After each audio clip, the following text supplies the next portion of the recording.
हाँ जी, तो देखो कम्युनलिज्म जो कि हम लेनिनिज्म, मार्क्सिज्म और माओवादी भी कह सकते हैं, जो कि यहाँ से निकल के आती है। कम्युनलिज्म के बारे में अगर हम देखें तो हमने एक बात याद आएगी कि कम्युनिस्ट पार्टी ऑफ इंडिया एक पार्टी थी जो कि 1957 में जीती थी नेहरू जी के अपोज में केरला के इलाके को।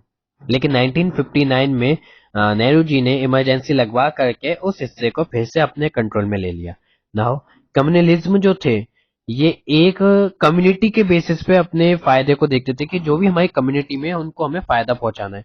लेकिन जो सेक्युलरिज्म है, सेक्युलरिज्म सोचते हैं कि हमको हमको सबको फायदा पहुंचाना है। हम किसी एक धर्म को, किसी एक जाति को, किसी एक कास्ट को फायदा पहुंचाने के लिए नहीं है। सेक्युलरिज्म को हिंदी में हम कहते हैं धर्म निरपेक्षता, जिस सॉरी, जिसमें हर धर्म को बराबर माना जाता है, ठीक है। और डेमोक्रेसी आप सबको पता ही होगा। नाउ अब पॉइंट्स आते हैं इसमें कि बीजेपी इस वक्त में राइज हो रही थी एक आइडियोलॉजी को मानते हुए जो कि थी हिंदुत्व आइडियोलॉजी।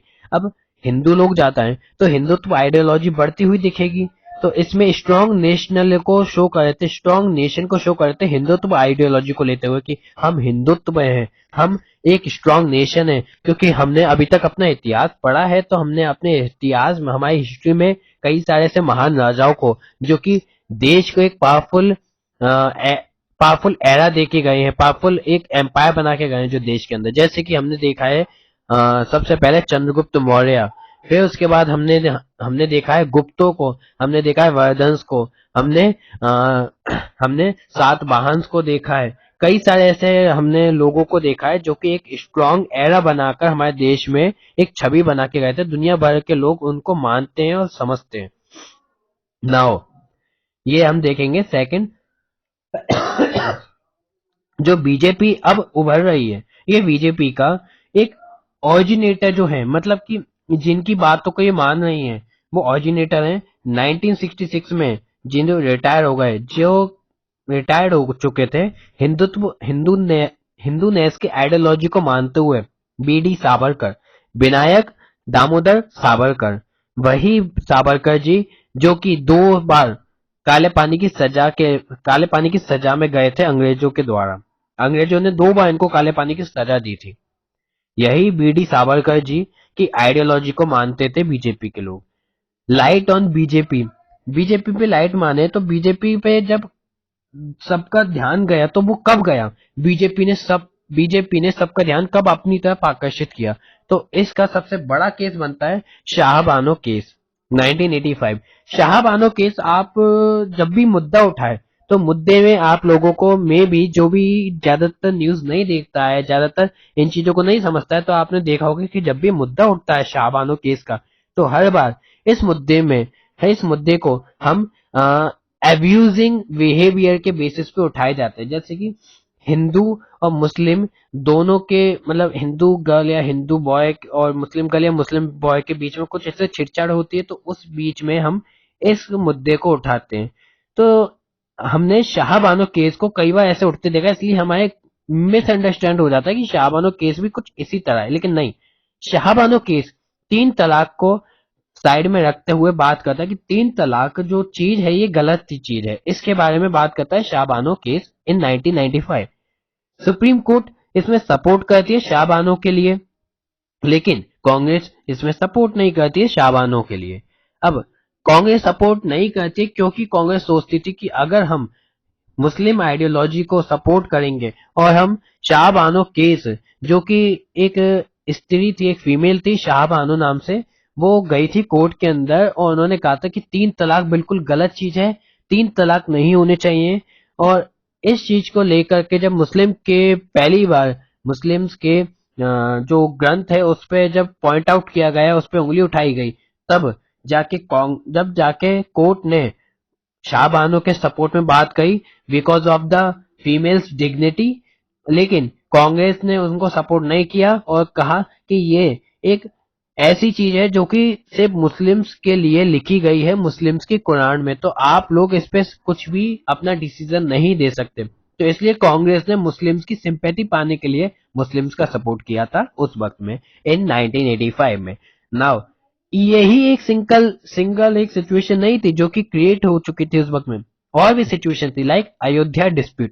देखो हम कहेंगे मोदी जी के बारे में, आप मोदी जी को प्रसिद्ध मानते हैं क्योंकि मोदी जी ने गुजरात के अंदर ट्रेन में मतलब सुना है, जाना है, और मे बी कहीं ना कहीं से आपको पता चला होगा कि कहा था कि मोदी जी ने कुछ अ, जब वो सीएम थे गुजरात के तब ऐसे कुछ काम किए थे जो कि कहीं ना कहीं अपोज जाते थे इस्लाम के, मतलब मुस्लिम्स के। लेकिन शायद से जो ये वर्क थे वो वर्क हिंदुत्व आइडियोलॉजी को शो करते थे। ठीक है, अब जो अयोध्या डिस्प्यूट है हम देखेंगे, अयोध्या का ऊपर हमने देखा अयोध्या कहाँ पे बना हुआ था, जहां पे बाबर ने बाबरी मस्जिद बनवाई थी, राइट। हाँ जी। अब बाबरी मस्जिद को तोड़वा करके अयोध्या बनवाने की बात हो रही थी। अब होता क्या है देखो, डिस्प्यूट ऑन बाबरी मस्जिद और राम टेम्पल, डिस्प्यूट क्रिएट हो जाता है बाबरी मस्जिद और राम टेम्पल के लिए, इसलिए डिस्ट्रिक्ट कोर्ट में अर्जी की जाती है लोगों के द्वारा। फैजाबाद डिस्ट्रिक्ट कोर्ट फरवरी 1986 में अपना ऑर्डर पास करता है जो कि कहता है कि अब बाबरी मस्जिद हिंदूज के लिए भी खोल दिया जाए, जिससे कि हिंदू लोग अपनी अपने राम की पूजा भी कर सकें। इस चीज के बाद, इस ऑर्डर के बाद कम्युनल वायलेंस शुरू हो गए और हिंदू मुस्लिम में लड़ाइयां होने लगी। इस कम्युनल वायलेंस में जो मेन लीडर के तौर पे दिख रहे थे वो थे बीजेपी, आरएसएस और बीएचपी। ये तीन पार्टी इसमें मेन थी और ये ऑर्गेनाइज करा रही थी रथ यात्रा। राम जी की ये रथ यात्रा को ऑर्गेनाइज करा रहे थे बीजेपी, आरएसएस और बीएचपी, जो की थी सोमनाथ से अयोध्या तक की यात्रा। अब सोमनाथ से अयोध्या तक की यात्रा को ऑर्गेनाइज करा दिया गया है। यहाँ पे हम देखेंगे सेकंड इसमें बात बन रही थी कि kar seva organized by Hindus for volunteer service. Kar seva भी ऑर्गेनाइज कराई थी वॉलंटियर सर्विस के तौर पे, मतलब कि जो हिंदूज थे आपने अभी भी सुना होगा कि कहा गया था कि अयोध्या के लिए जो कोई भी चाहे वो दान कर सकता है। आप अयोध्या में सोने के ईंट लगाना चाहें तो वो भी लगवा सकते हैं, बस आपको वो चीज दान करनी पड़ेगी। तो ये जो कर सेवा है ये ऑर्गेनाइज कराई थी हिंदूज को, क्यों, अगर वो चाहें तो वो अपनी खुद की कुछ भी ज्वेलरी, कुछ भी पैसा, मतलब कुछ भी ला करके जो भी उनके लिए वैल्यूएबल है वो राम जी के मंदिर में ला करके लगवा सकते हैं। वो खुले हैं समर्थन करने के लिए, उनको कोई रोक टोक नहीं है। ये बात उस वक्त में चालू कर दी गई थी, बोली गई थी वॉलेंटियर सर्विस के बेसिस पे। अब इस बात के बाद हमने देखा कि बाबरी मस्जिद 1992 1992 6 दिसंबर को डिमोलिश कर दी गई, मतलब तोड़ दी गई मॉस्क्यू बाबरी मस्जिद, और इसकी वजह से क्लैशेस होने लग गए, लड़ाई होने लगी हिंदू और मुस्लिम में, और कम से कम 2 हफ्तों तक लड़ाई चली थी मुंबई के अंदर जनवरी 1993 में। ठीक है, अब जनवरी 1993 में 2 हफ्ते तक लड़ाई चली है। अब अब इसके बाद होता क्या है, अब इसके बाद इमरजेंसी चालू हो जाती है क्योंकि लड़ाई हो रखी है देश में, आर्म्ड रिबेलियन हो रखा है, तो नेशनल इमरजेंसी तो लगेगी। नेशनल इमरजेंसी तो लगेगी। अब ये देखो आप, emergence of a new consensus, अब इमरजेंसी शुरू हो जाती है। Now after 1989 seen period of decline Congress, 1989 के बाद, और जब 1990 में राजीव गांधी की डेथ हुई तब उसके बाद हम कह सकते हैं कि कांग्रेस डिक्लाइन होने लग गई, राइज होने लग गई बीजेपी। अब राइज होने के पीछे वजह क्या थी बीजेपी की, ग्रोइंग कॉन्सेंसस क्या था इसका, इसका था agreement of new economic policy. New economic policy जो एलपीजी आई थी उस पे एग्रीमेंट हो गया था, उसको एक्सेप्ट कर रही थी कौन, BJP. Now second is the acceptance of political और सोशल क्लेम ऑफ ओबीसी। जो भी ओबीसी को रिजर्वेशन मिला था 27% का, उसकी वजह से ओबीसी का समर्थन उसको मिल गया था बीजेपी को, और बीजेपी ओबीसी के इस रिजर्वेशन को एक्सेप्ट कर रही थी। थर्ड था acceptance of role of state parties in government, कि हमने फेडरेशन गवर्नमेंट को एक्सेप्ट कर लिया था, हमने कह दिया था कि ठीक है भाई अब हम स्टेट को भी पार्टिसिपेट कराएंगे सेंटर में, और स्टेट को मौका मिलेगा पूरी तरह से अपनी बातें रखने का सेंटर के साथ। स्टेट कोई छोटी नहीं है और ना ही सेंटर कोई बड़ा है, इस तरह की बात को भी एक्सेप्ट कर लिया था, जिससे बड़ा पैमाने पे सपोर्ट मिलने लगा बीजेपी को। और emphasis on pragmatic consideration rather than ideological position, मतलब कि इस वक्त में जो भी अब कोलिजन गवर्नमेंट बनेगी, जो भी गवर्नमेंट अपने अस्तित्व में आएगी, वो सारी की सारी गवर्नमेंट फॉर्म होगी only with the help of some equal equal prospectus, means हर कोई के इक्वल थिंकिंग के बेसिस पे। ये कोई आइडियोलॉजिकल थिंकिंग को लेकर के कोई एग्रीमेंट नहीं होगा, कोई अलायंस नहीं बनेगी। ये थिंकिंग होगी एक पॉजिटिव थिंकिंग, और ये पॉजिटिव थिंकिंग होगी जैसे कि गरीबी हटाओ या फिर अनएम्प्लॉयमेंट को एम्प्लॉयमेंट बनाओ, इस तरह की। ठीक है, ये चैप्टर हो गया हमारा खत्म। अब इस चैप्टर के बाद हम देखेंगे अपना नया। ये देखो आप दो फोटोज, ये देखिए 1971 में इंदिरा जो कि सबसे ऊंची है, सबसे ज्यादा पावरफुल है। 1999 में हमारे लाल बहादुर सॉरी हमारे पटेल जी जो कि काफी ऊंचाई पे पहुंच गए हैं, वाजपेयी जी काफी ऊंचाई पे पहुंच गए हैं और अपनी खुद की गवर्नमेंट बना ली है। 1999 में बीजेपी अपने अस्तित्व में आ चुकी है। ये हमारे कुछ सेंसस है जिसमें हम देखते हैं, ये देखिए ये हमारे पीएम्स हैं जो कि किस किस वक्त में कैसे कैसे बने आप देख पाएंगे। और यहाँ पे आप देखोगे बीजेपी और कांग्रेस में किस तरह से डिफरेंस है। ये 2000 ये 19 मतलब ये आप देखोगे ये पूरा का पूरा बीजेपी और कांग्रेस के बीच का डिफरेंस है, जो कि आप खुद अपने बुक में देख पाएंगे।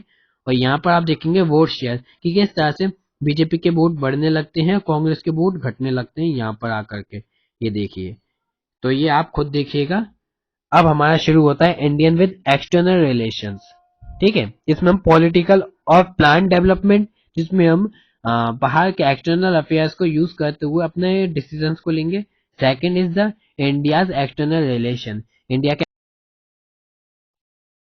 हाँ जी, अब चालू होती है अपनी पॉलिटिक्स ऑफ प्लान डेवलपमेंट, जो कि हमारे इंडिया के रिलेशन को शो करेगी एक्सटर्नल रिलेशन से। अब आप कहोगे कि इस हेडिंग से ऐसा लगता तो नहीं कि हम एक्सटर्नल रिलेशन को शो कर रहे हैं, हम एक्सटर्नल रिलेशन को इंडिया के रिलेशन पे शो कर रहे हैं। लेकिन मोटिव इस चैप्टर का ये है कि ये जो चैप्टर है ये हमें बता रहा है प्लानिंग्स के बारे में, known as the 5-year plans that was converted after the 2015, और उसका नाम बदल के रखा गया नीति आयोग। अब नीति आयोग जो था, या फिर हम कहें तो 5-year प्लान्स जो थे, वो किसी न किसी को देख के ही तो अपने प्लान्स को बनाएंगे। तो वो किसको देख रहे थे? वो देख रहे थे वेस्ट को। और वेस्ट कौन है?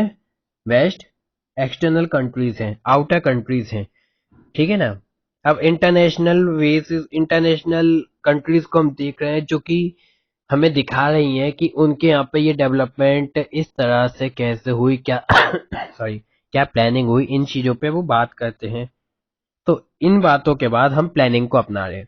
तो इसलिए हम इसमें सिर्फ आइडियोलॉजिकल और planning of other countries which was helping the Indian leaders, Indian political leaders to take every decision, to take every planning for making and development like that। अब देखो पॉलिटिकल इन प्लांट डेवलपमेंट हमें कहता क्या है, आखिर इसका motive क्या है? इसका मोटिव है कि डेवलपमेंट करना कुछ इस तरह से कि कुछ राजनीतिक फैसले हमें उन डेवलपमेंट को अचीव करने के लिए इजी और इफेक्टिव और एफिशिएंट बना सकें। देखो ग्लोबल डिमांड उस वक्त में चल चुकी थी स्टील की। हमें पता है कि स्टील की डिमांड कितनी ज्यादा चल रही थी, बिकॉज ऑफ कि हम जो कि अपना कल्चर है उन सबको भूल करके हम normally steel, iron, plastic in पे ज्यादा ट्रांसफर हो रहे थे, क्योंकि ये ज्यादा चीप भी थी, काफी ज्यादा सस्ती मिल रही थी, और ये अफोर्डेबल भी थी। मतलब कि सॉरी, ये अफोर्डेबल भी थी, साथ ही साथ में ये काफी ज्यादा भी थी, जिसकी वजह से इसमें कमियां नहीं थी कि हम है ना हमें भीड़ में खड़ा होना पड़ेगा कई देर तक, नहीं, ऐसी कुछ भी नहीं थी। और ये जल्दी बनने वाली चीज भी थी। अब हमें इनकी जरूरत ज्यादा होने लगी। उड़ीसा, उड़ीसा जो जगह है हमारे भारत के जो स्टेट है, उस स्टेट में एक बड़ा रिजर्वॉयर पाया गया। इस रिजर्वॉयर में, आयरन रिजर्वॉयर में हमने देखा कि ग्लोबल में डिमांड हो रखी थी स्टील की, इसलिए स्टेट गवर्नमेंट जो थी उड़ीसा की, उसने एमओयू साइन कर लिया था इंटरनेशनल और डोमेस्टिक स्टील मेकर्स से। मतलब कि भारत के कुछ स्टील मेकर्स और भारत के बाहर जो स्टील मेकर्स कंपनीज हैं उनसे एक कॉन्ट्रैक्ट को साइन किया था, जिसका नाम मतलब जिसे हम मेमोरेंडम ऑफ अंडरस्टैंडिंग कहते हैं, MOU. Iron ore lie on underdeveloped or predominantly tribal districts of the state। जो आयरन ओर है ना, ये कहीं ना कहीं अंडर डेवलप्ड और प्रीडोमिनेटली ट्राइबल डिस्ट्रिक्ट्स जो थी उनसे निकाली जानी थी। उड़ीसा में, साउथ में, जो कि हमने देखा कि साउथ में ये जब हमने देखा था कि India, north India south India के बीच में जो बातें चल रही थी, हमने चैप्टर में पढ़ा था ना रीजनल डेवलपमेंट में, तब बात थी, तब उसमें हमने क्या देखा था, हमने देखा था ना कि साउथ के लोग कह रहे हैं कि नॉर्थ दिन दिन बढ़ता जाए, साउथ दिन दिन घटता जाए। तो इस चीज पे हमने क्या देखा कि कहीं ना कहीं साउथ में डेवलपमेंट कम था, और डेवलपमेंट कम होने की वजह से ट्राइबल्स ज्यादा थी। अब वहां पे ट्राइबल्स एरिया ज्यादा है, तो वो ट्राइबल्स एरिया अगर आप उसमें गड्ढा करके उसमें से आयरन निकालोगे, तो जो इस जमीन पे आप गड्ढा करोगे वहां पे कौन रहते होंगे, ट्राइबल्स रहते होंगे। वो ट्राइबल्स अब कहाँ पे जाएंगे, उन ट्राइबल्स को आप क्या नौकरी देंगे, वो ट्राइबल्स अपनी घर को, अपनी बस्ती को, अपने खेतों को छोड़कर कैसे जाएं, तो उनका तो नुकसान है इसमें। तो हमने देखा कि हमें जो आयरन था, आयरन ओर, वो निकालना था उस जगह से जो कि अंडर डेवलप्ड जगह थी। ट्राइबल्स इसमें सोच रहे थे कि इंडस्ट्री को सेट करना उनको उनके घर से बाहर फेंकना समान है, कि अगर आप इंडस्ट्री को सेट करो तो मतलब आप ट्राइबल्स को उनके घर से बाहर फेंक रहे हो। एनवायरमेंटलिस्ट सोच रहे थे इसमें कि माइनिंग और इंडस्ट्री कहीं ना कहीं पूरे एनवायरमेंट को, साउथ के एनवायरमेंट को पॉल्यूटेड करेंगी, पॉल्यूशन क्रिएट करेंगी यहाँ पर। और सेंट्रल गवर्नमेंट भी इसमें सोच रही थी कि एक्सटर्नल इंडस्ट्रीज देश की इंडस्ट्रीज के लिए, लोकल इंडस्ट्रीज के लिए गलत है, क्योंकि एक्सटर्नल इंडस्ट्रीज के आने के बाद हमारे भारत की जो कुछ इंडस्ट्रीज हैं उनको कंपटीशन करना पड़ेगा एक्सटर्नल इंडस्ट्रीज से, जो कि इतना आसान नहीं होगा, क्योंकि भारत की इंडस्ट्रीज अभी नई नई इंडस्ट्रीज हैं और एक्सटर्नल काफी ज्यादा पुरानी और काफी ज्यादा इफेक्टिव एफिशिएंट इंडस्ट्रीज हैं। तो ये सोचते हुए देश भर में दिक्कतों को भी देखा गया। अब देखो, ये एक छोटा सा माइंड मैप की तरह कि आयरन ओर निकालने के जो साइन किया था उड़ीसा ने, उसके बाद ट्राइबल्स ग्रुप को प्रॉब्लम फेस करनी पड़ी थी। ट्राइबल ग्रुप सोच रही थी, सेंट्रल की तरफ से भी प्रॉब्लम सोची जाती थी, एनवायरमेंटलिस्ट जो थे वो भी सोच रहे थे, और साथ ही साथ में इन्वेस्टमेंट जो थी वो बढ़नी थी। मतलब कि ये थे कुछ प्रॉब्लम थिंकर्स जो कि प्रॉब्लम्स को सोच रहे थे। ट्राइबल सोच रहे थे हमें घर से निकाल दिया जाएगा, सेंटर सोचा है कि बाहर की कंपनियों की वजह से देश की कंपनियां बिगड़ जाएंगी, एनवायरमेंटलिस्ट सोच रहे हैं कि पॉल्यूशन बढ़ जाएगा। सॉरी। पर एडवांटेज क्या था इसमें, एडवांटेज था अनएम्प्लॉयमेंट जो लोग हैं उनको एम्प्लॉयमेंट मिलेगा, एम्प्लॉयमेंट अपॉर्चुनिटी होगी, डेवलपमेंट इंक्रीज होगा। अगर आप इंडस्ट्री लगाओगे तो आपको सड़क बनवानी पड़ेगी, आपको इन्वेस्टमेंट करना पड़ेगा, आपको लाइटें लगवानी पड़ेंगी, आपको काम करवाना पड़ेगा लोगों से, फिर इन्वेस्टमेंट इंक्रीज होगी कि है ना, देश के अंदर जो पैसा है, देश के अंदर जो करेंसी है वो और ज्यादा बढ़ेगा। तो ये चीजें हम पॉजिटिव बेसिस पे भी देख रहे हैं। तो इसमें हमने क्या देखा कि पॉजिटिव और नेगेटिव दोनों तरह के चेंजेस हमें इसमें अभी तक देखने को मिले। अब क्वेश्चन इसके बाद उठा कि भाई आप लोग ये बताओ what the mean of development, development का रियल मीन क्या है। तो देखो, डेवलपमेंट का रियल मीन अगर हम इकोनॉमिक की बुक में पढ़ें तो development real mean is the sustainable development. जैसे कि हमने सस्टेनेबल डेवलपमेंट के 17 गोल्स पढ़े हैं, राइट। तो 17 गोल्स जो हैं वो क्या पॉइंट आउट करते हैं कि हमें कंप्लीट डेवलपमेंट को ऐसे देखना चाहिए, और कंप्लीट डेवलपमेंट हमारे साथ साथ हमारे फ्यूचर जनरेशन के लिए भी बचना चाहिए। लाइक अगर हम किसी चीज को यूज करें तो उतना ही करें जितना कि है ना हमें जरूरी है, इतना नहीं करें कि हमारे यूज करने के बाद हमारे फ्यूचर को कुछ ना मिले। अब आप सोचोगे ऐसा कैसे हो सकता है, तो देखिए, पेट्रोल की बात आई, आज हम इलेक्ट्रिसिटी गाड़ी पे जा रहे हैं, लेकिन कहीं ना कहीं हमने पेट्रोल को इस कदर तक यूज किया है कि पेट्रोल की कमी आने लग गई है। अब मान के चलिए, आज चलो आप लोग पेट्रोल देख पड़े, अगले 50 साल या फिर 100 साल बाद जो आपकी जनरेशन होगी वो पेट्रोल को देख पाए या फिर वो सिर्फ कहानी में सुने कि पहले कोई ऐसी गाड़ी भी होती थी जो कि एक लिक्विड सब्सटेंस को डालने के बाद चलती थी जिसका नाम पेट्रोल था, है ना। तो कुछ भी हो सकता है, तो इसलिए कहा गया है कि आप चीजों को इस तरह से यूज करें कि आपकी वो नीड को पूरी करे, लेकिन उस तरह से नहीं कि वो आपकी ग्रीड को पूरी कर सके। आप ये सोचो, क्योंकि ग्रीड कभी पूरी नहीं होती है। नाउ क्वेश्चन जब ये उठा तो बताया गया कि सस्टेनेबल डेवलपमेंट है क्या। तो देखो, सस्टेनेबल डेवलपमेंट ये बोलता है कि आपको एक सोशल ग्रुप बनाना है, सब तरह के ग्रुप्स को नहीं बनाना, एक सोशल ग्रुप को फॉलो करना है, इंटरेस्ट देखना है उस सोशल ग्रुप का। फिर आपको कंपेयर करना है प्रेजेंट और फ्यूचर जनरेशन के लिए उन चीजों को, उन सब्सटेंस को, उन मटेरियल्स को जो कि हमारे पास आज के वक्त में है। तीसरा था क्रिएट करना है आपको ग्रुप जो कि इन चीजों पर ध्यान रख पाए कि क्या चीज गलत हो रही है, क्या चीज नहीं हो रही है, जैसे कि एनवायरमेंटलिस्ट, जैसे कि इकोनॉमिस्ट, जो कि पकड़ पाए कि एनवायरमेंट किस चीज से ज्यादा पॉल्यूटेड होगा, जो कि पकड़ पाए कि है ना पैसा सही जगह पे लग रहा है कि गलत जगह पे जा रहा है। ऐसी चीजों को हमने इसमें देखा। अब ये सारी चीजों को देखने का काम तो यही करेंगे, लेकिन लास्ट जो डिसीजन होगा वो कौन लेंगे। फाइनल डिसीजन वॉज टेकन और is taken taking by the ruling government. Sorry. हाँ, अब देखो, इंडिया जब आजाद हुआ था ना, तो इंडिया की ऐसी ये हालत नहीं थी कि इंडिया है ना अपने आप को वेल डेवलप्ड कर सके। इसलिए आसानी से कुछ नहीं होने की वजह से इंडिया ने जब ध्यान दिया कि हमें किन किन सब्जेक्ट पे किस चीज पे पॉइंट ऑफ व्यू करना है, मतलब पॉइंट लेना है किस चीज को, तो उन्होंने देखा कि हमें इकोनॉमिक ग्रोथ तो करनी है, साथ ही साथ में हमें सोशल और इकोनॉमिक जस्टिस भी करनी है। अब देखो, सोशल और इकोनॉमिक जस्टिस दो ऐसे वर्ड्स हैं जो कि हमारे कॉन्स्टिट्यूशन के प्रियम्बल में भी लिखे हुए हैं। मैंने आपको पढ़ाया था, याद हो तो आपको, कि हमने देखा था कि ये प्रियम्बल जो कि बेरूबारी केस 1955 में सामने आया था, तब कहा गया था कि प्रियम्बल देश के संविधान का हिस्सा नहीं है, कॉन्स्टिट्यूशन का हिस्सा नहीं है। लेकिन जब इसके बाद दूसरा केस आया जो कि हमारा 1773 में आया, केशवानंद भारती केस, तो उसमें हमने क्या देखा।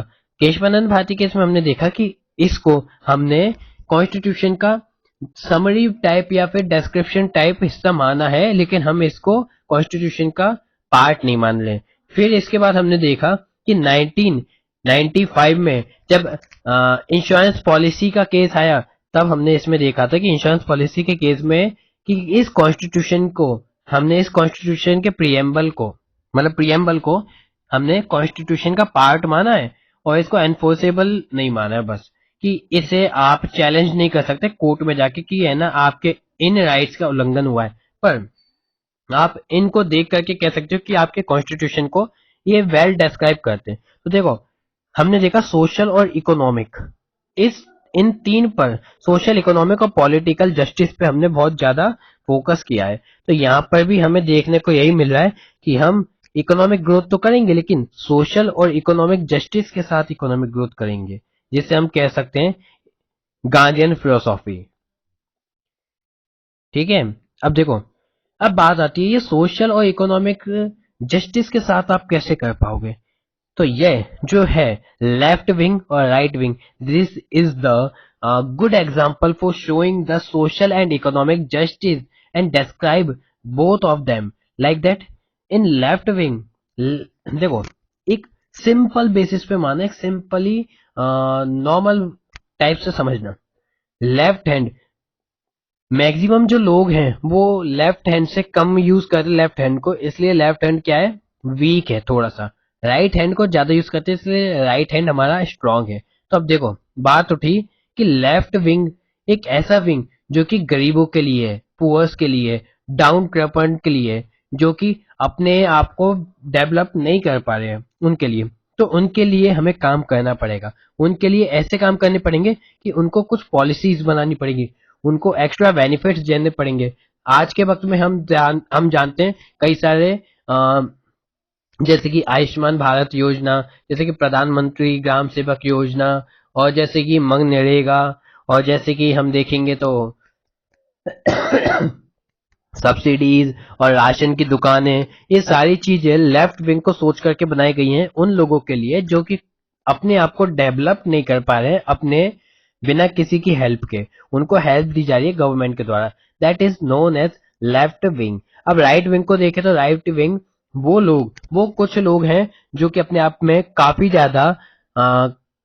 ज्यादा एबिलिटी है उनमें कि वो अपने आप को डेवलप कर सके और साथ ही साथ में देश की डेवलपमेंट के लिए भी अपना योगदान दे सके। तो ये लोग क्या है, ये मार्केटर्स हैं जो कि कंपटीशन करते हैं और कंपटीशन करके अपनी खुद की प्रोग्रेस करते हैं और न्यू इन्वेंशन और न्यू प्रमोशन और न्यू प्रोडक्ट लॉन्चिंग और new something like that which is helpful to creating investment for making development in the country, ऐसी चीजों में ज्यादा हेल्प करते हैं। तो वो हो गई हमारी राइट विंग।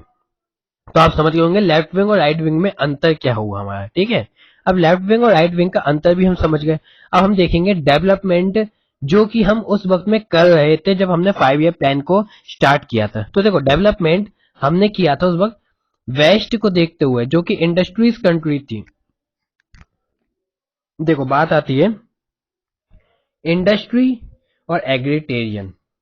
दुनिया भर में दो तरह की कंट्रीज होती हैं। पहली कंट्री जो कि इंडस्ट्रीज पे डिपेंड हो, जिनकी इंडस्ट्रीज की वजह से उनका देश विकसित हो, और दूसरी होती है एग्रीकल्चर कंट्री जो कि एग्रीकल्चर बेसिस पे अपने आप को पूरे दुनिया भर में ऊंचा कर सके। अब हम भारत की बात करें, भारत कौन सी कंट्री है? हम सबको पता है भारत को हरित देश कहा जाता है, एग्रीटेरियन सोसाइटी कहा जाता है, एग्रीकल्चर सोसाइटी कहा जाता है भारत को। अब भारत एग्रीकल्चर सोसाइटी है तो वो वेस्ट को जो कि इंडस्ट्रीज कंट्रीज इंडस्ट्रियल सोसाइटीज हैं उनको देख के कैसे अच्छे से डेवलप हो सकेगा, दिक्कत यहाँ पे आई थी। जब डेवलपमेंट प्रोस्पेक्टस हमने इस तरह से माना कि हम बेस्ट को देखेंगे और अपने आप को डेवलप करेंगे, तब दिक्कत आने लगी। लेकिन उस वक्त मॉडर्नाइजेशन जो ज्वाइन हुई थी वो हमारी कुछ चेंजेस को अपना रही थी, लाइक आइडियाज ऑफ ग्रोथ को अपना रही थी। हम मटेरियल प्रोग्रेस को देख रहे थे और हम रेशनल एंड साइंटिफिक माइंड पे फोकस कर रहे थे। ये जो तीनों चीज है ना, ये तीनों चीज ये आप देखोगे वेस्ट से हमें मिली है। पहली ग्रोथ हमें करनी है, दूसरी हमें ग्रोथ के साथ साथ इनोवेशंस करने हैं, हमारे पास जो चीज है हमारे पास जो मटेरियल्स है उनको इनोवेट करना है कुछ न्यू फॉर्म में, और तीसरी हमें कुछ किसी भी बात पे आंख बंद करके भरोसा नहीं करना है, हमें रेशनल और साइंटिफिक प्रूफ के साथ अपना माइंडसेट बनाना है। अब ये किसके पास थी ये दो पावर, ये तीन मतलब सोच के साथ कौन कौन सी कंट्री सबसे ज्यादा दिख रही थी?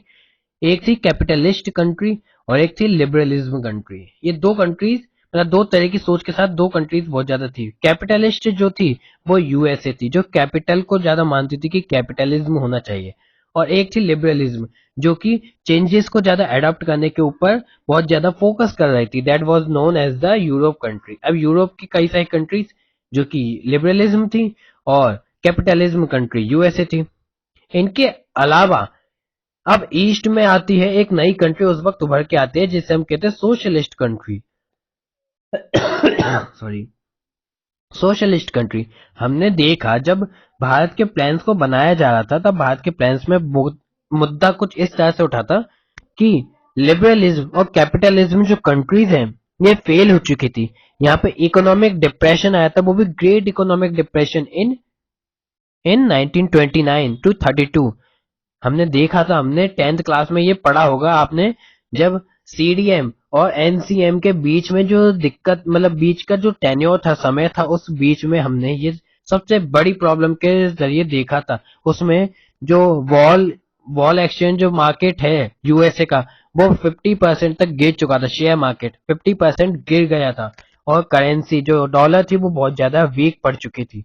ग्रेट इकोनॉमिक डिप्रेशन कहते हैं हम उसको। तो लिबरलिज्म और कैपिटलिज्म ये दोनों धप हो चुकी थी इस वक्त में। तो इस वक्त में फिर आती है सोशलिज्म, सोशलिस्ट पॉलिसीज जिनकी प्लान्स बहुत ज्यादा इफेक्टिव और एफिशिएंट वर्क कर रही थी। इनका टेन्योर्स था प्लान्स का कि जैसे कि 3 साल ये एक प्लान पे काम करेंगे या 5 साल काम करेंगे। इनके गोल्स फिक्स थे कि इनको किस तरह से इस काम को करना है, और साथ ही साथ में इनका एम भी फिक्स था कि इनको ग्रुप को इतने लोगों को फायदा पहुंचाना है इस पॉलिसी से। इस तरह से सोशलिस्ट हमको उभरती हुई दिखी। अब रेस्पॉन्सिबिलिटी इंडियन गवर्नमेंट की उनके लोगों के लिए, उनके सिटीजन्स के लिए क्या थी? जब बात ये उठी कि रेस्पॉन्सिबिलिटी इंडियन गवर्नमेंट की क्या है उनके लोगों के लिए, तब देखते हुए हमने देखा कि पुबर्टी को हटाना और सोशल और इकोनॉमिक रीडिस्ट्रीब्यूशन कराना, ये हमारी पुबर्टी मतलब ये हमारी इंडियन गवर्नमेंट की उनके सिटीजन्स के लिए एक रेस्पॉन्सिबिलिटी थी। क्यों? क्योंकि पुबर्टी हमारे यहाँ पे बहुत ज्यादा थी, और पुबर्टी को हटा करके हम किस तरह से हटा सकते थे? हम इस तरह से कि जो अंग्रेज थे उन्होंने उन लोगों को तो बहुत ज्यादा पावरफुल बना दिया जो उनके साथ में थे, लेकिन जो उनके साथ में पूरी तरह से नहीं थे या फिर जिनमें कैपेबिलिटी नहीं थी कि वो अपने आप को बढ़ा सकें, उन लोगों को बहुत ही ज्यादा पीछे छोड़ दिया था।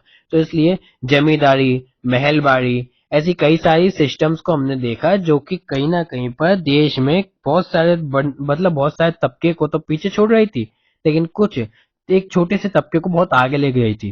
तो ये होती है सोशल और इकोनॉमिक रीडिस्ट्रीब्यूशन। अब जो भी कुछ हमारे पास मटेरियल्स हैं, हमारे पास एरियाज हैं, उनको हम सोशली और इकोनॉमिकली लोगों में रीडिस्ट्रीब्यूट करेंगे, उनमें बांटेंगे। इस चीज को हमने यहाँ पे देखा। अब हमारे सामने आती है प्लानिंग। अब हम मुद्दा उठाते कि चलो ठीक है, सब कुछ सही है, that all are right, but how we get a planning, how we take a decision to making and plan, and how we getting the aim, how we achieving our aim. ये मुद्दा जब उठा तो इस मुद्दे पे बात उठी कि देखो प्लानिंग जो है वो डेवलपमेंट पॉइंट पे बनाया गया, लेकिन only development point not give और left to private sector. Sorry, जो आप डेवलपमेंट पॉइंट के ऊपर बात करो, लेकिन ये जो डेवलपमेंट पॉइंट है ये सिर्फ सिर्फ प्राइवेट सेक्टर को देना मूर्खता हरकत हो जाएगी, क्योंकि हमने देखा ग्रेट इकोनॉमिक डिप्रेशन, और वो क्या दिखाती थी? कैपिटलिज्म। कैपिटलिस्ट जो कंट्रीज थी वो ओनली प्राइवेट बेसिस पे चल रही थी, जो कैपिटल को शो कर रही थी, और प्राइवेट हर चीज के लिए डेवलपमेंट का मतलब हर डेवलपमेंट के पीछे प्राइवेट का हाथ था। अब प्राइवेट डब हो गए, प्राइवेट बंद हो गई, तो दिक्कत आने लग गई पूरे यूएसए में, फिर यूएसए के देखते देखी यूरोप के अंदर, फिर एशिया में भी आने लग गई, अफ्रीका में भी आने लग गई, तो सब तरीके से दिक्कतें पैदा होने लग गई। अब हमने बात उठाई कि यार देखो, प्राइवेट सेक्टर को पूरी पावर दे देना, that is not a good decision to take this.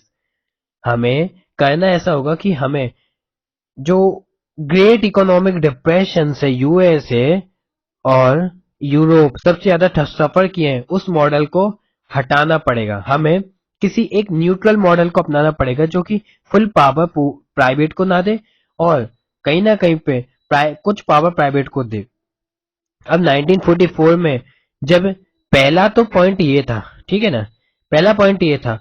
अब दूसरा पॉइंट देखते हैं कि 1944 में जो बड़े इंडस्ट्रियलिस्ट थे भारत के कुछ, उन्होंने एक ड्राफ्ट बनाया जॉइंट प्रपोजल का for setting up a planned economy in the country.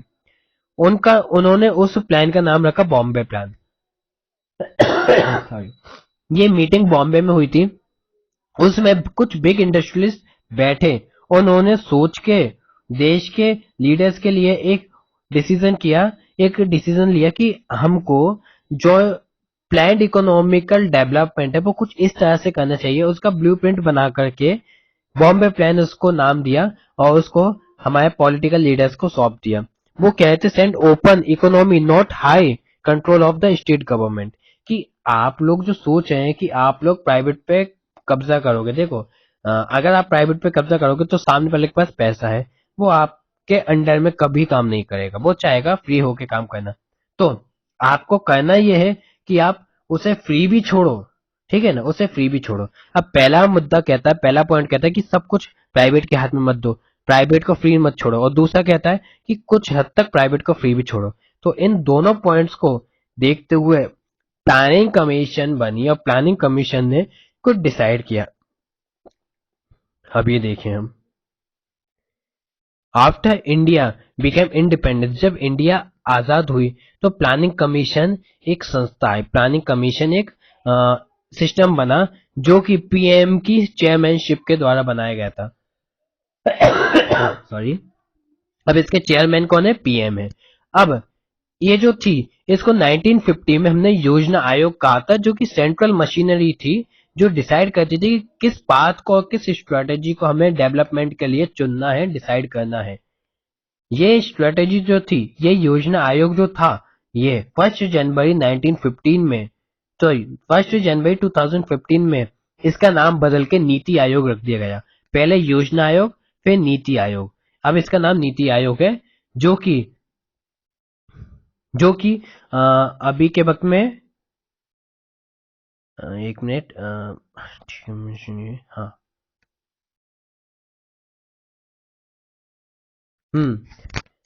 तो अब नीति आयोग, जो कि अभी पीएम चेयरमैनशिप पे नहीं है, होम मिनिस्टर की चेयरमैनशिप पे है। अब द अर्ली इनिशिएटिव जो फर्स्ट 5 ईयर प्लान के थे, देखो, पहले जब हमने देख रहे हैं योजना आयोग जो बनाई गई थी, वो योजना आयोग किसकी चेयरमैनशिप थी? पीएम अपने अंडर में लेके इस पे काम कर रहा था। लेकिन अब इस पे काम कौन कर रहा है? अब इस पे काम कर रहे हैं होम मिनिस्टर। होम मिनिस्टर देखते हैं कि किस तरह के इनिशिएटिव, किस तरह के प्लान, पॉलिसीज उनको अपनाने हैं। अब आता है द फर्स्ट और early initiative of first 5 year plan. हमारा देश एग्रीटेरियन सोसाइटी है। अब एग्रीटेरियन सोसाइटी है, तो हमें क्या करना होगा? हमें एग्रीकल्चर पे पहले ध्यान देना होगा, है ना? तो दिसंबर 1951 में जब हमने फर्स्ट 5 ईयर प्लान के बारे में सोचा, तो हमारा प्लान एग्रीकल्चर प्लान के नाम से प्रसिद्ध हुआ। अब ये एग्रीकल्चर प्लान जो हमारा अपनाया गया था, हमने अपनाया था, उसके कुछ मेन अचीवमेंट, मतलब मेन एम थे जिसे वो अचीव करना चाहते थे। That was the income and expenditure according. ये जो प्लान था, ये इनकम और एक्सपेंडिचर अकॉर्डिंग बनाया गया था। स्टेट और सेंट्रल बजट को सोच के बनाया गया था, और साथ ही साथ में इसमें 2 पार्ट्स बजट के डिवाइड किए गए थे। पहला था नॉन प्लान बजट, जो कि इमरजेंसी के द्वारा लगाया जाता है। जैसे कि हमने 2019 के वक्त में कोरोना इमरजेंसी को देखा, ऐसी इमरजेंसीज में हमें यूज करना पड़ता है। और दूसरा था प्लान बजट, जिसके लिए हम पहले ही, साल शुरू होने से पहले ही डिसाइड कर लेते हैं कि कितना पैसा हमें किस चीज में लगाना है, वो हमारा होता है प्लान बजट।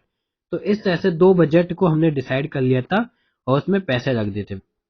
अब जो फर्स्ट 5 ईयर प्लान था, जो कि 1951 से 56 तक बना, मेनली ये एग्रीटेरियन सेक्टर्स के लिए इन्वेस्टमेंट कर रहा था। और ये डैम्स, अब एग्रीटेरियन सेक्टर कैसे इंप्रूव होंगे? कि देखो, एग्रीकल्चर है, एग्रीकल्चर किस पे डिपेंड होगी? सबसे पहले एग्रीकल्चर के लिए हमें एक ऐसी जमीन चाहिए जो काफी ज्यादा उपजाऊ हो। फिर उसके बाद हमें सीड्स चाहिए, जो कि अच्छे सीड्स हो, अच्छे बीज हो। उन बीजों को अच्छे दाम पे बेचना चाहिए, कि है ना, ठीक ठाक दाम पे बेच जाए, जिससे कि जो उसे बेच रहा है उसको भी नुकसान ना हो, और जो खरीद रहा है उसको भी फायदा हो। ऐसी हमें चीज देखनी पड़ती है। तो इसलिए इन इन्वेस्टमेंट जो हुई थी, वो हुई थी डैम्स और इरिगेशन सिस्टम बनाने के लिए।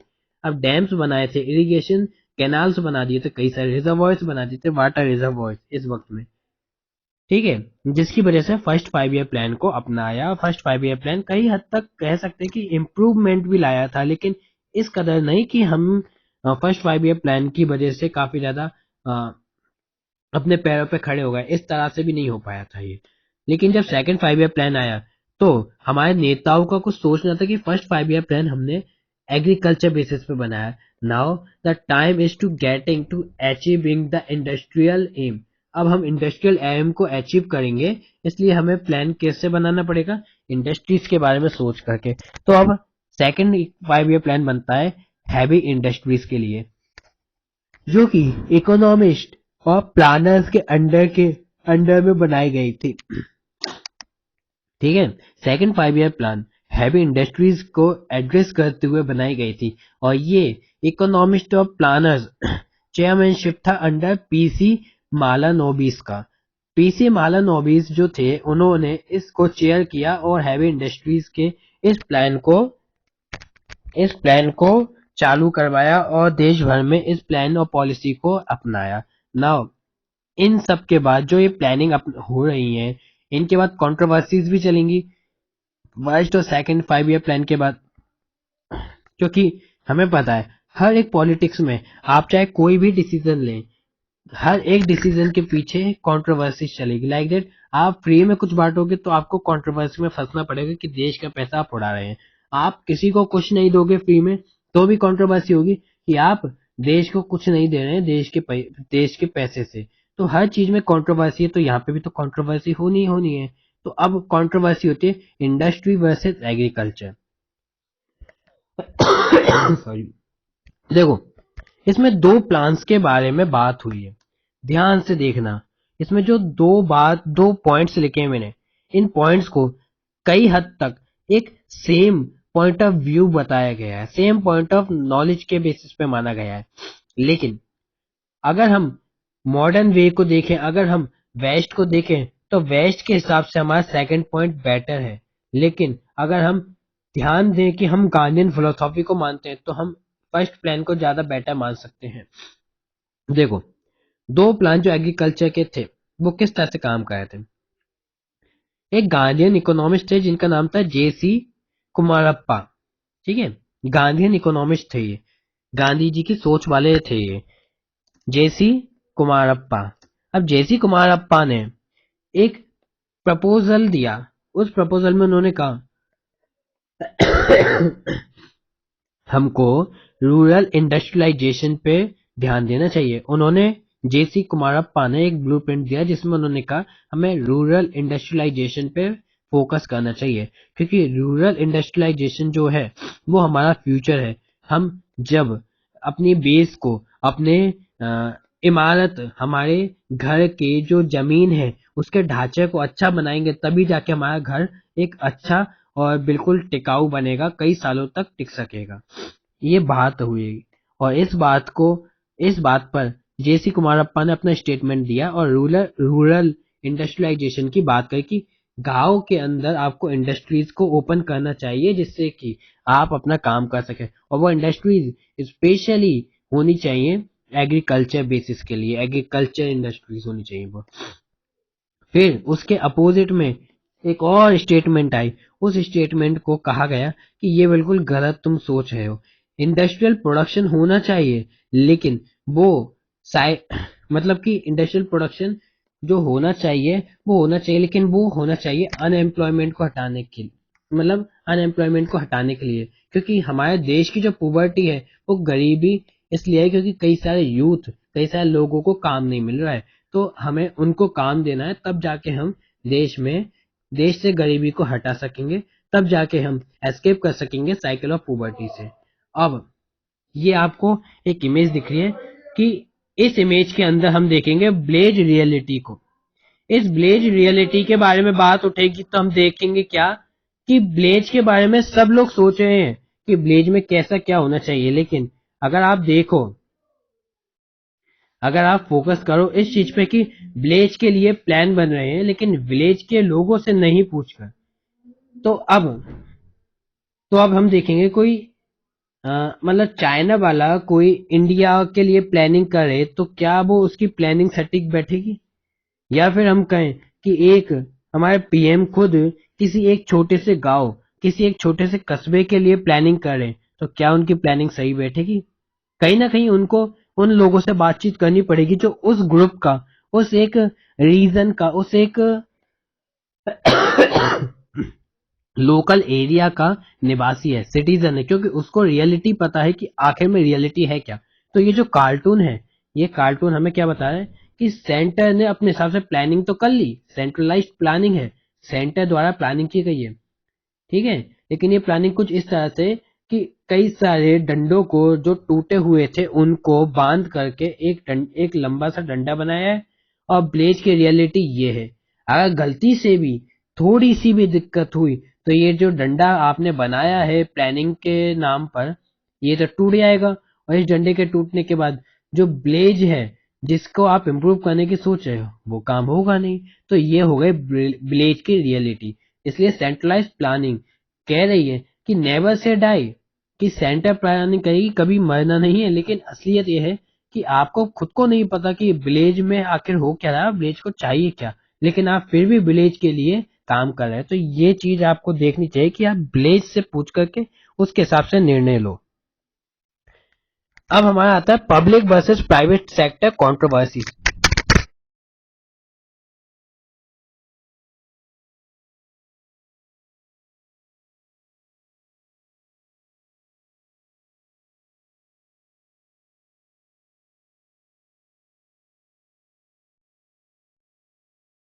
हम्म तो अब अपन का इन टॉपिक है पब्लिक वर्सेस प्राइवेट सेक्टर।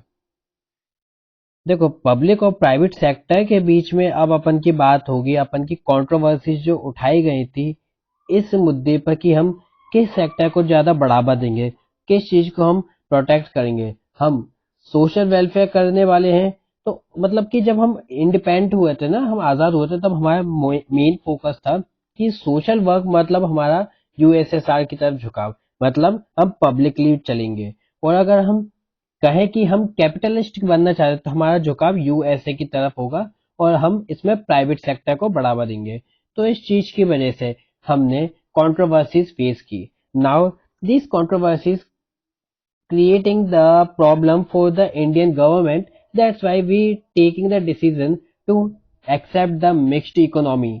अब हम मिक्स्ड इकोनॉमी को लेने के लिए सोचने उस वक्त में लग गए थे। नाउ मिक्स्ड इकोनॉमी, ना ही हम कैपिटलिस्ट होंगे ना ही हम सोशलिस्ट होंगे, that is the medium of both of them.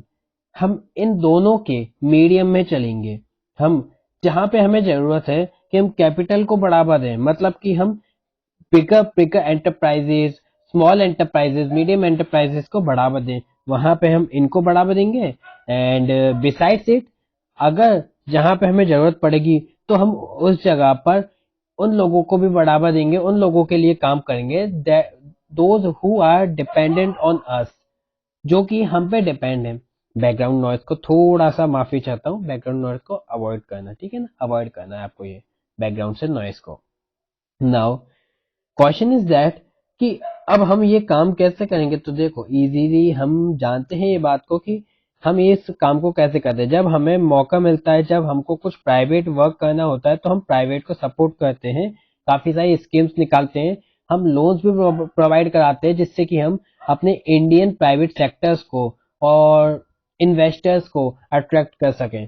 और साथ ही साथ में हम इसके अलावा ये भी काम करते हैं कि जब लोगों को जरूरत पड़ती है, हम सोशल वर्क भी उस वक्त में करते हैं। लाइक दैट हम वर्क करते हैं, पेंशन देते हैं, हम इंडियन गवर्नमेंट कई जगहों पर मुफ्त का राशन देती है, या फिर 2 रुपए किलो चीनी और गेहूं समथिंग ऐसी चीजों को देती है। साथ ही साथ में मनरेगा जैसी पॉलिसीज लाती है, जिससे कि 100 डेज वर्क हर एक इंसान को, हर फैमिली में से मिलता है। तो इन चीजों को फोकस करके हम सोशलिस्ट और कैपिटलिस्ट इस दोनों के मिक्स को मानते हैं, that known as the mixed economy. अब बात आती है सेकंड और फर्स्ट 5 ईयर प्लान के मेजर आउटकम्स की, कि क्या मेजर आउटकम्स आते हैं उसमें। अब हम देखो, इकोनॉमिक डेवलपमेंट कई तरह से हुई और वेलबींग के लिए भी काफी ज्यादा उपयोग रही। मींस हर एक इंसान के लिए हम कह सकते हैं कि ये काफी ज्यादा अच्छी रही। अभी कैसे, हम इकोनॉमिक प्रोस्पेक्टस को अगर सीन करें, चेक करें, तो हम देखेंगे कि इसमें मेगा डैम्स बनाकर, it is known as a social work, like that if we provide the dams for the irrigation purposes to the peasants, that is good for the all peasants. क्योंकि हम जानते हैं एग्रीगेरियन सोसाइटी है हमारी, agriculture को मानते हैं हम, तो एग्रीकल्चर सोसाइटी को हमें फ्लरिश भी करना पड़ेगा, और है ना। अब उसको फ्लरिश करने के लिए हम उन किसानों को भी तो ध्यान देना पड़ेगा, उन किसानों पे जो कि वीक हैं, जो कमजोर हैं उस वक्त में। सॉरी। तो हमने फर्स्ट 5 ईयर प्लान को एग्रीकल्चर बेसिस पे बनाया, जिसमें हमने डैम्स बनाए, जैसे कि Bhakra Nangal dams, Hirakud dams, irrigation और पावर जनरेशन के लिए। अब हम इससे काम क्या कर रहे हैं, हम इरिगेशन फैसिलिटी प्रोवाइड करा रहे हैं स्मॉल पीजेंट को। जो वेल्दी पीजेंट्स हैं, उनके पास तो काफी ज्यादा अमाउंट है, काफी ज्यादा उसके पास कैपिटल है, तो they all are able to support their system. वो सब अपने आप को कैपेबल है वो, कि अपना अपनी पूरी फसल को उपजाऊ रख सके, अपना सब कुछ प्रॉफिटेबल बना सके। लेकिन जो स्मॉल पीजेंट्स हैं, जिनको सब्सिडीज की मदद चाहिए, जिनको इरिगेशन फैसिलिटी चाहिए, जिनको इलेक्ट्रिसिटी चाहिए कम रेट में, और कई सारी चीजें चाहिए, ऐसी सीड्स फ्री में चाहिए, तो उन लोगों के लिए हम ये पॉलिसीज लाए। अब ये मेगा डैम जो हमने बनाया, इससे हम दो काम कर रहे थे, हमने इरिगेशन फैसिलिटी भी लगाई और साथ ही साथ में पावर जनरेट भी किया, जिससे इलेक्ट्रिसिटी में इंप्रूवमेंट हुआ, और वही इलेक्ट्रिसिटी हमने उन पुअर फार्मर्स तक भी पहुंचाई, जिनको इसकी नीड थी। Now heavy industries in the public sector, steel plants, हमने काफी सारी इंडस्ट्रीज को भी काम में लगाया पब्लिक सेक्टर की, जैसे कि स्टील प्लांट्स को, ऑयल रिफाइनरीज को, मैन्युफैक्चरिंग यूनिट्स को, डिफेंस प्रोडक्शन को भी हमने बढ़ावा दिया। हमने कई सारी जगहों पर कई सारे प्रोस्पेक्टस को देखते हुए हमने अपनी अचीवमेंट ली, हमने अपना प्रोडक्ट्स को इंक्रीज किया।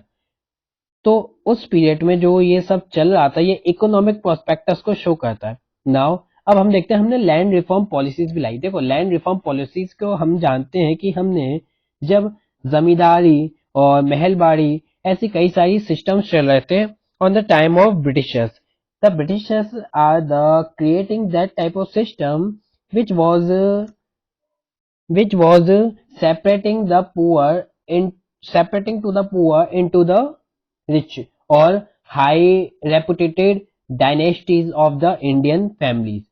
अब ये सब जो हो रहा था, इसकी वजह से जो हाई रेपुटेटेड डायनेस्टीज थी वो तो अपनी जगह बना रही थी, लेकिन जो बहुत बड़ा एक ग्रुप था, क्राउड था लोगों का, वो क्या था, वो पुअर्स थे।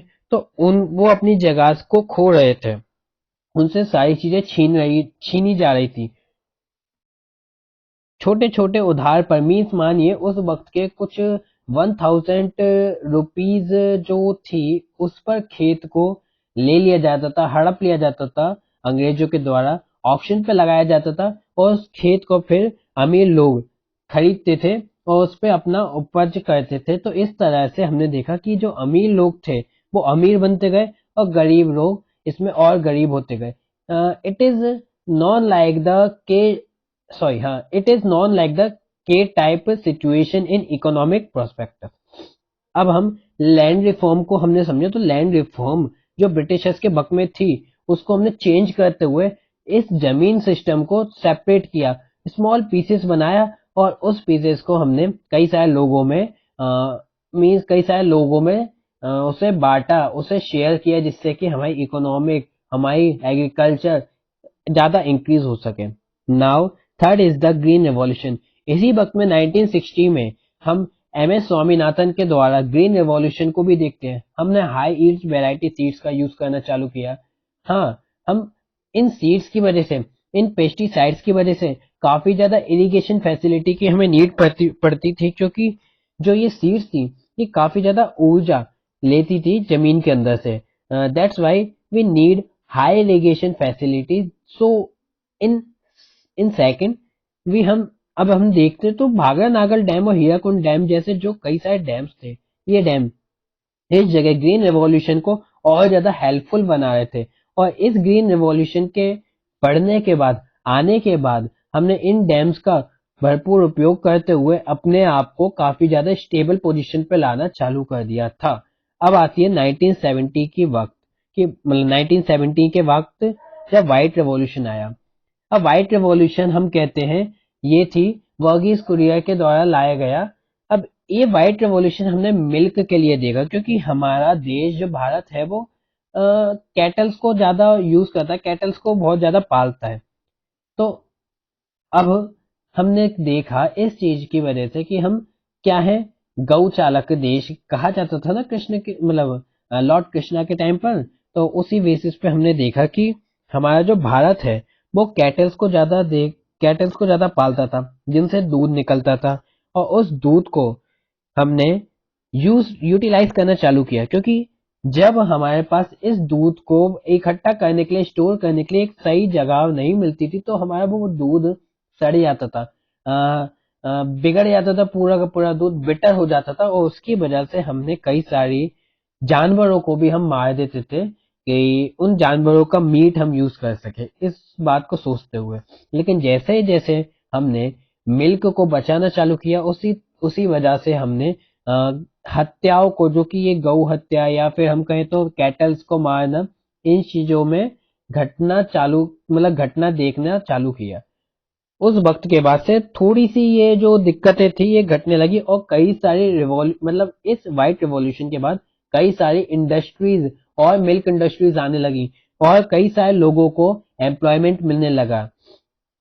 ठीक है ना। देखो, 1970 rural development programme called operation flood was started. that is known as the Operation Flood. Write or underline this word, Operation Flood, which is mm, if someone asked in the paper that what do you mean by the Operation Flood, then it is a simple answer that it is indicate the White Revolution, and White Revolution is dedicated for the milk conservation and milk protection. Now जो operation flood है, जो start हुआ था operation flood, organise cooperative of milk producer into nation wide milk grid with the purpose of increasing milk production. अब ये हमने इस चीज पे किया कि हम इंक्रीज करेंगे मिल्क प्रोडक्शन को और उस मिल्क को बचाएंगे। ये हमने 1970 में सॉरी व्हाइट रिवॉल्यूशन को देखते हुए काम किया। नाउ लेटर इज दैट, अब हम देखेंगे later developments. The period from 1967 onwards witnessed many new restrictions on private industries। देखो, जब हम आजाद हुए थे तो 1967 के बाद जब हमने देखा कि हमारी स्थिति, हम इंडियन प्राइवेटर्स को जो मौका दे रहे हैं, दे आर नॉट सफिशिएंट, वो इतने सफिशिएंट नहीं है कि वो देश को इतनी बड़ी विपत्ति से बाहर निकाल सकें। इसलिए हमें प्राइवेट जो बाहर के इन्वेस्टर्स हैं उनकी भी नीड होगी, तो उनकी नीड होगी तो हमें उनको अंदर बुलाना पड़ेगा। उनको अंदर बुलाएंगे तो उस चीज का डर रहेगा, जैसे कि ब्रिटिशर्स आए थे 100 लोगों की कंपनी बना करके और BEIC अपना नाम रखा था और उन्होंने पूरे भारत को लूटना चालू कर दिया था, भारत के राजा बन के बैठने लग गए थे। तो उस तरह की दिक्कत आ सकती है। तो इस दिक्कत को देखते हुए लोग, गवर्नमेंट ने काफी सारे रेस्ट्रिक्शंस लगा दिए कि आप इतने साल तक आओगे, मतलब इतने साल तक ही रहोगे, फिर आपको लाइसेंस रिन्यू कराना पड़ेगा, आपको इतना अमाउंट देना पड़ेगा, आपको हर दिन क्या कर रहे हैं, कितना आपका ट्रांजैक्शन है, लाइक वाइज ऐसी कई सारी डिटेल्स मांगने लगी गवर्नमेंट। और इसी चीज की वजह से जो प्राइवेट इन्वेस्टर्स थे, जो बाहर से आने वाले फॉरेन प्राइवेट इन्वेस्टर्स थे, उनको लगा कि यार ये तो प्रॉब्लम है, इंडिया में हमें मुनाफा नहीं कमाएंगे, इंडिया में हम गो मतलब इंडिया में हम प्रॉफिट नहीं कमा पाएंगे, तो हम यहाँ पे नहीं आएंगे। इस तरह की सोच उनमें बढ़ने लगी। तो लेटर डेवलपमेंट कुछ ऐसा हुआ कि the period from 1967 onward witness many new restrictions on private industries, so 14 private banks were nationalise. इस वजह से 14 प्राइवेट बैंक को नेशनलाइज किया गया और presence of inefficiency and corruption etcetera हर्ज्ड people to loss faith from government. और इस लेटर डेवलपमेंट की वजह से, इसे डेवलपमेंट कहें या फिर इस चीज को आप कह सकते हैं कि it is a loop hole on Indian democratic system on that time. तो उस वक्त में जो इंडियन डेमोक्रेटिक सिस्टम है उसका लूप होल भी कह सकते हैं आप इसे। तो उस वक्त इसी वजह से जो गवर्नमेंट है उस पर भरोसा डगमगाने लगा लोगों का। ठीक है, तो अब आप देखेंगे ये कॉन्स्टिट्यूशन ऑफ इंडिया के हिसाब से बात कही गई। और जैसे कि मैंने पिछले पेज में आपको बताया था, एक मिनट, हाँ हाँ जी, हम देखेंगे कि हमने जैसे इस पेज में आपको बताया था कि हम और सोशलिस्ट और इकोनॉमिक वे पे वर्क करने की बात कर रहे थे, तो वो यहाँ पे से हमने उठाया मुद्दा और इसी चीज की वजह से हमने भारत के अंदर वर्क चालू किए। और यहाँ पे इस चैप्टर का होता है दी एंड। अब हमारा चालू होगा नया chapter, that was the Indian external relation. This is a interesting chapter on the prospectus of external relation with the India. Now we can read and understand what you have 1 minute to enjoy. So go and enjoy it.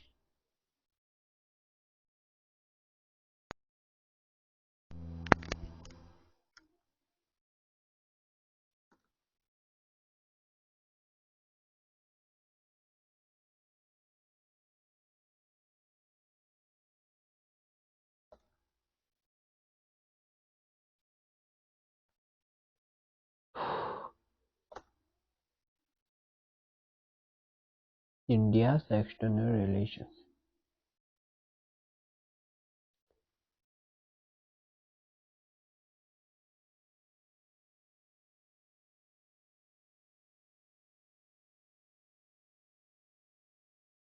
हाँ जी, अब देखेंगे हम India external relations. हाँ, देखो, जब हम Indians independent हुए थे ना, आजाद हुए थे, तब आजादी के वक्त हमने कुछ एम्स को डिसाइड किया था। 1 minute. Hello. Okay, voice is clear.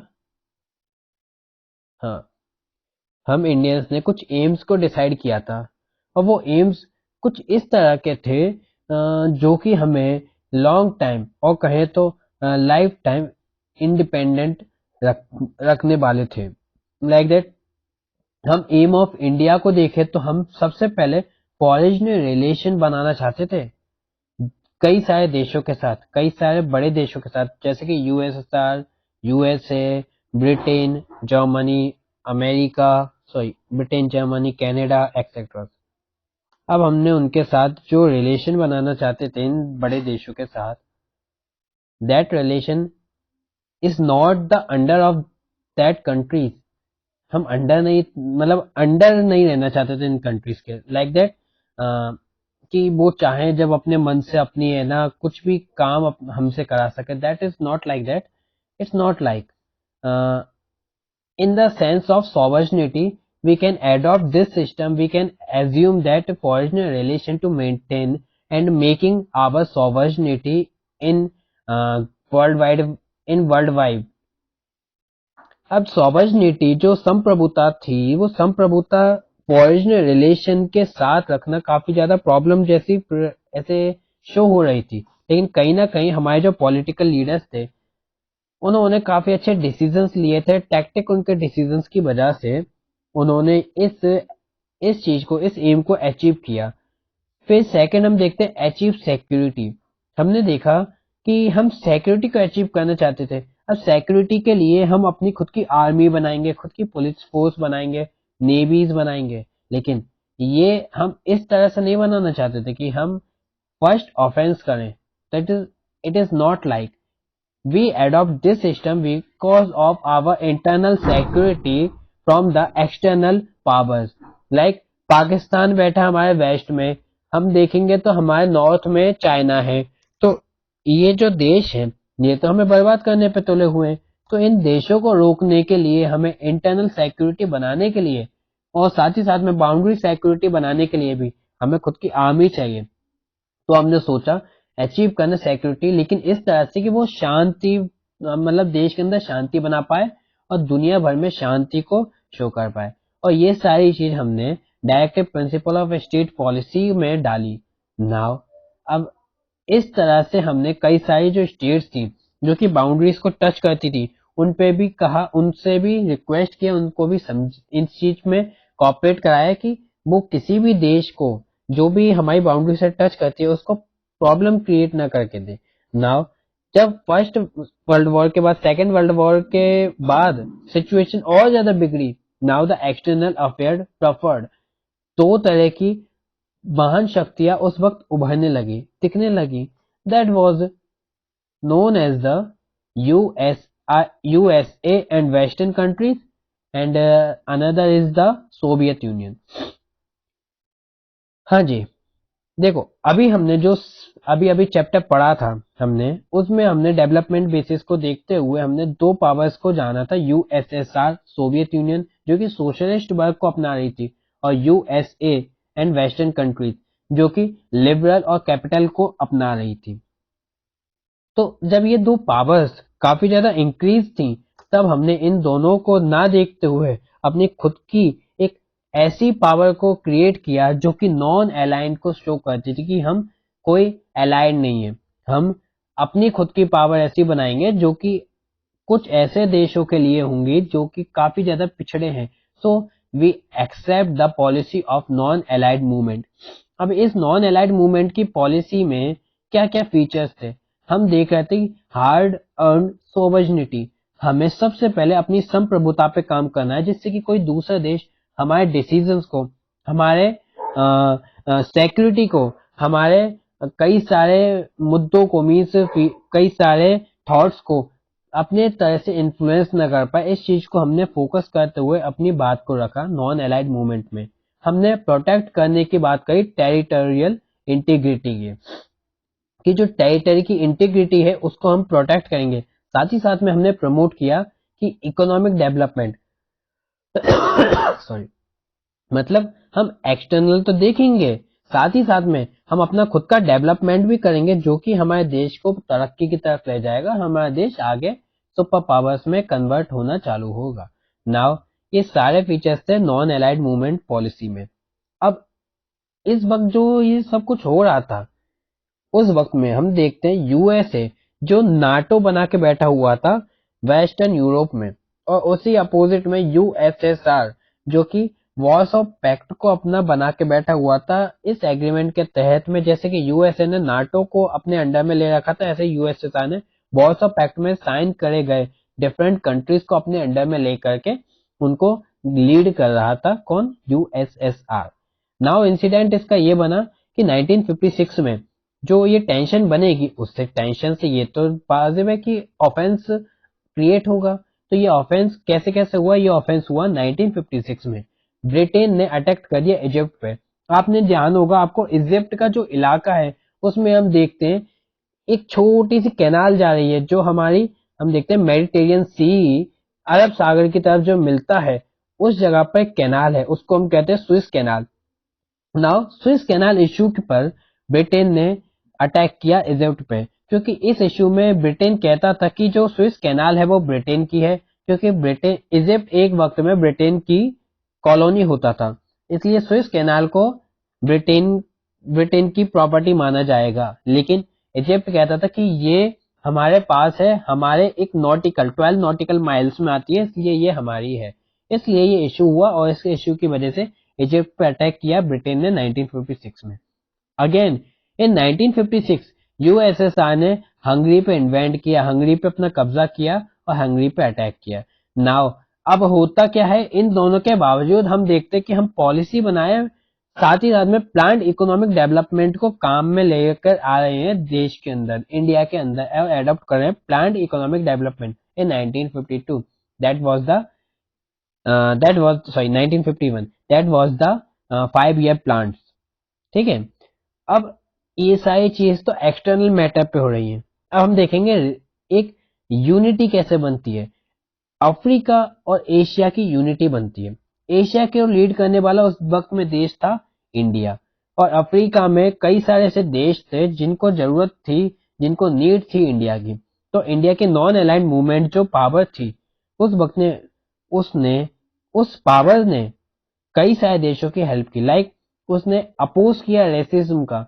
आपको याद होगा कि रेसिज्म कब मिटा था? साउथ अफ्रीका में से। तो आप इस क्वेश्चन पे तो जाइएगा ही नहीं कि रेसिज्म पहले ही मिट चुका था। रेसिज्म 20 के लास्ट तक चला था।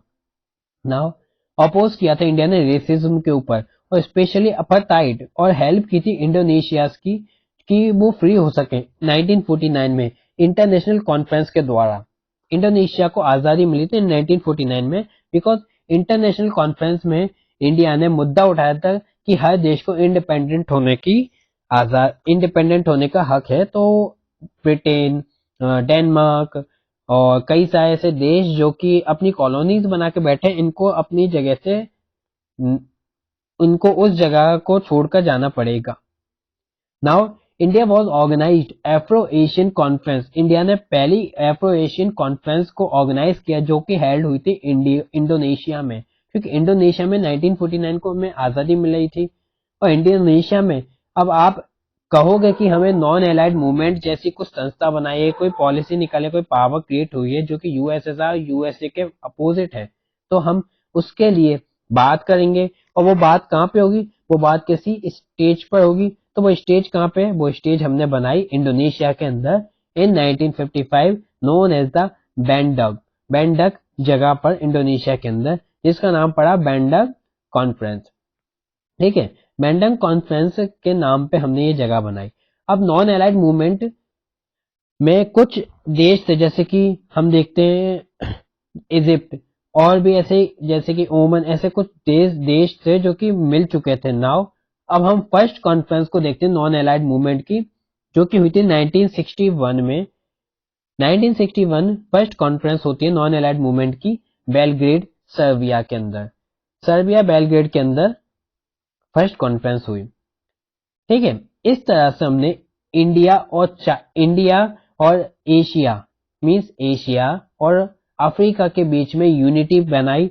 अब इसके अलावा हम देखेंगे चाइना ने किस तरह से इंडिया के दो इलाकों पे मींस एक है लद्दाख और एक हमारा है अरुणाचल, उस पर किस तरह से इन्वेंट किया, अब हम ये देखेंगे।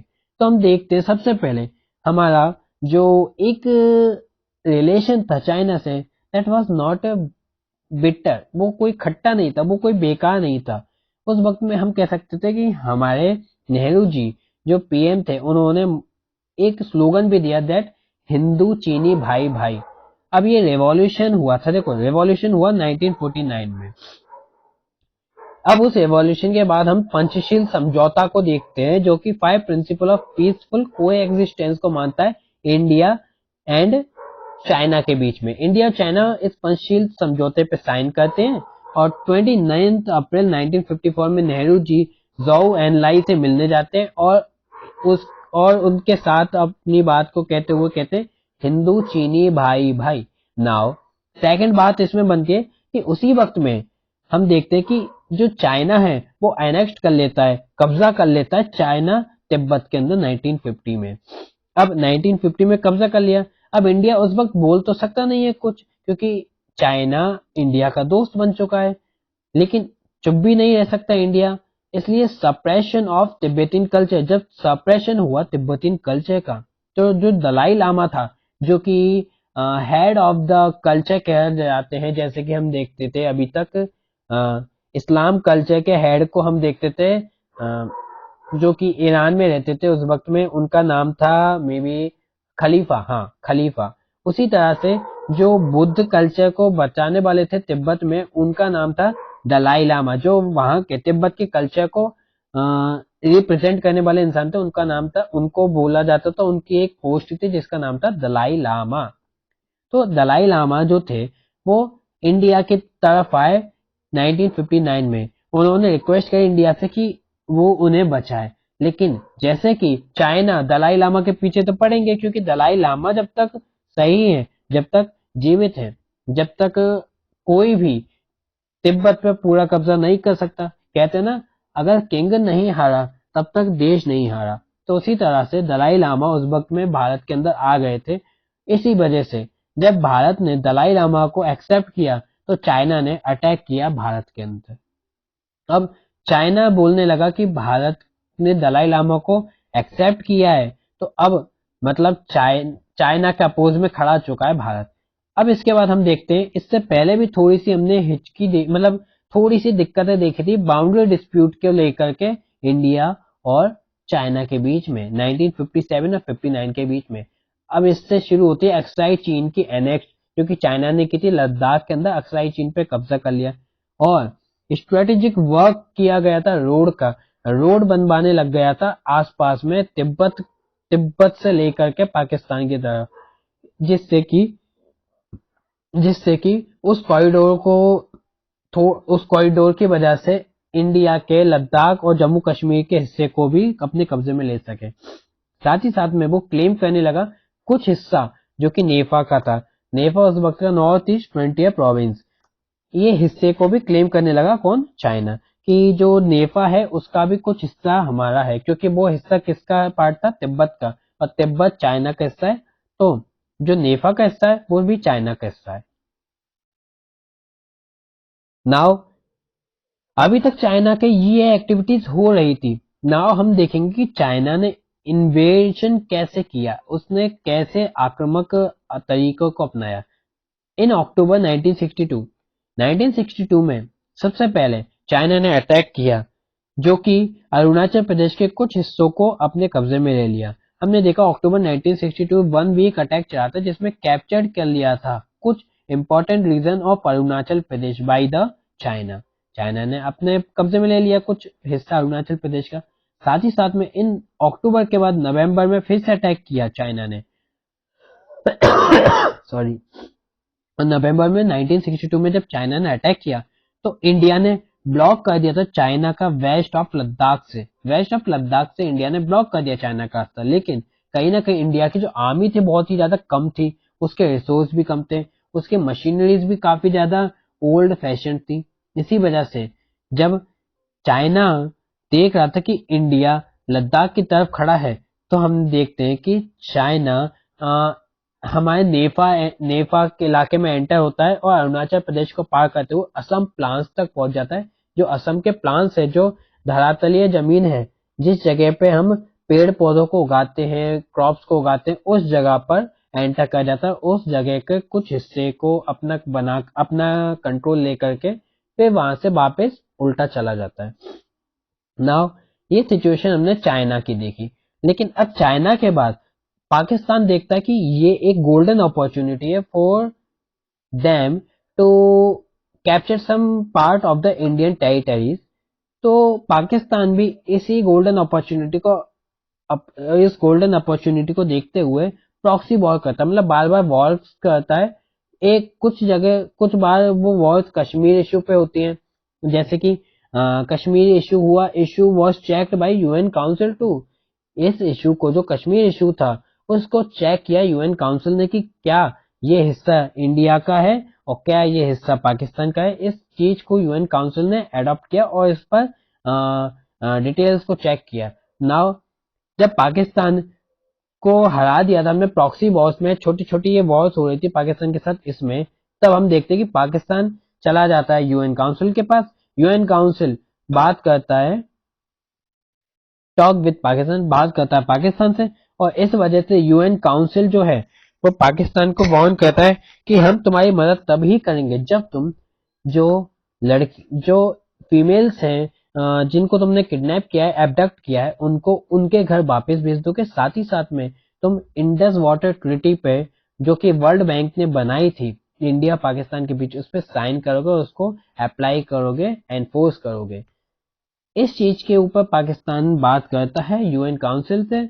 सो इसलिए ये इंडियन वाटर ट्रीटी को हम देखते हैं, साथ ही साथ में हम देखते हैं कि एबडक्ट वुमेन को उनके घर पे वापस भेज दिया जाता है। नाउ इन 1965 वॉर होती है अगेन।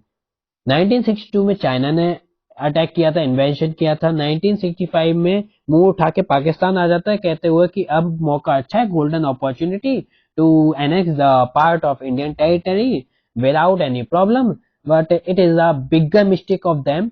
तो वो इस चीज को सोचते हुए इंडिया पे एनेक्स तो कर लेते, लेकिन जो वो सोचते हैं उसमें एक चीज उनकी कमी होती है कि उनकी सोच यहाँ तक बनती है कि शायद से लोकल्स जो है जम्मू कश्मीर के, वो उनकी हेल्प करेंगे एनेक्स करने में।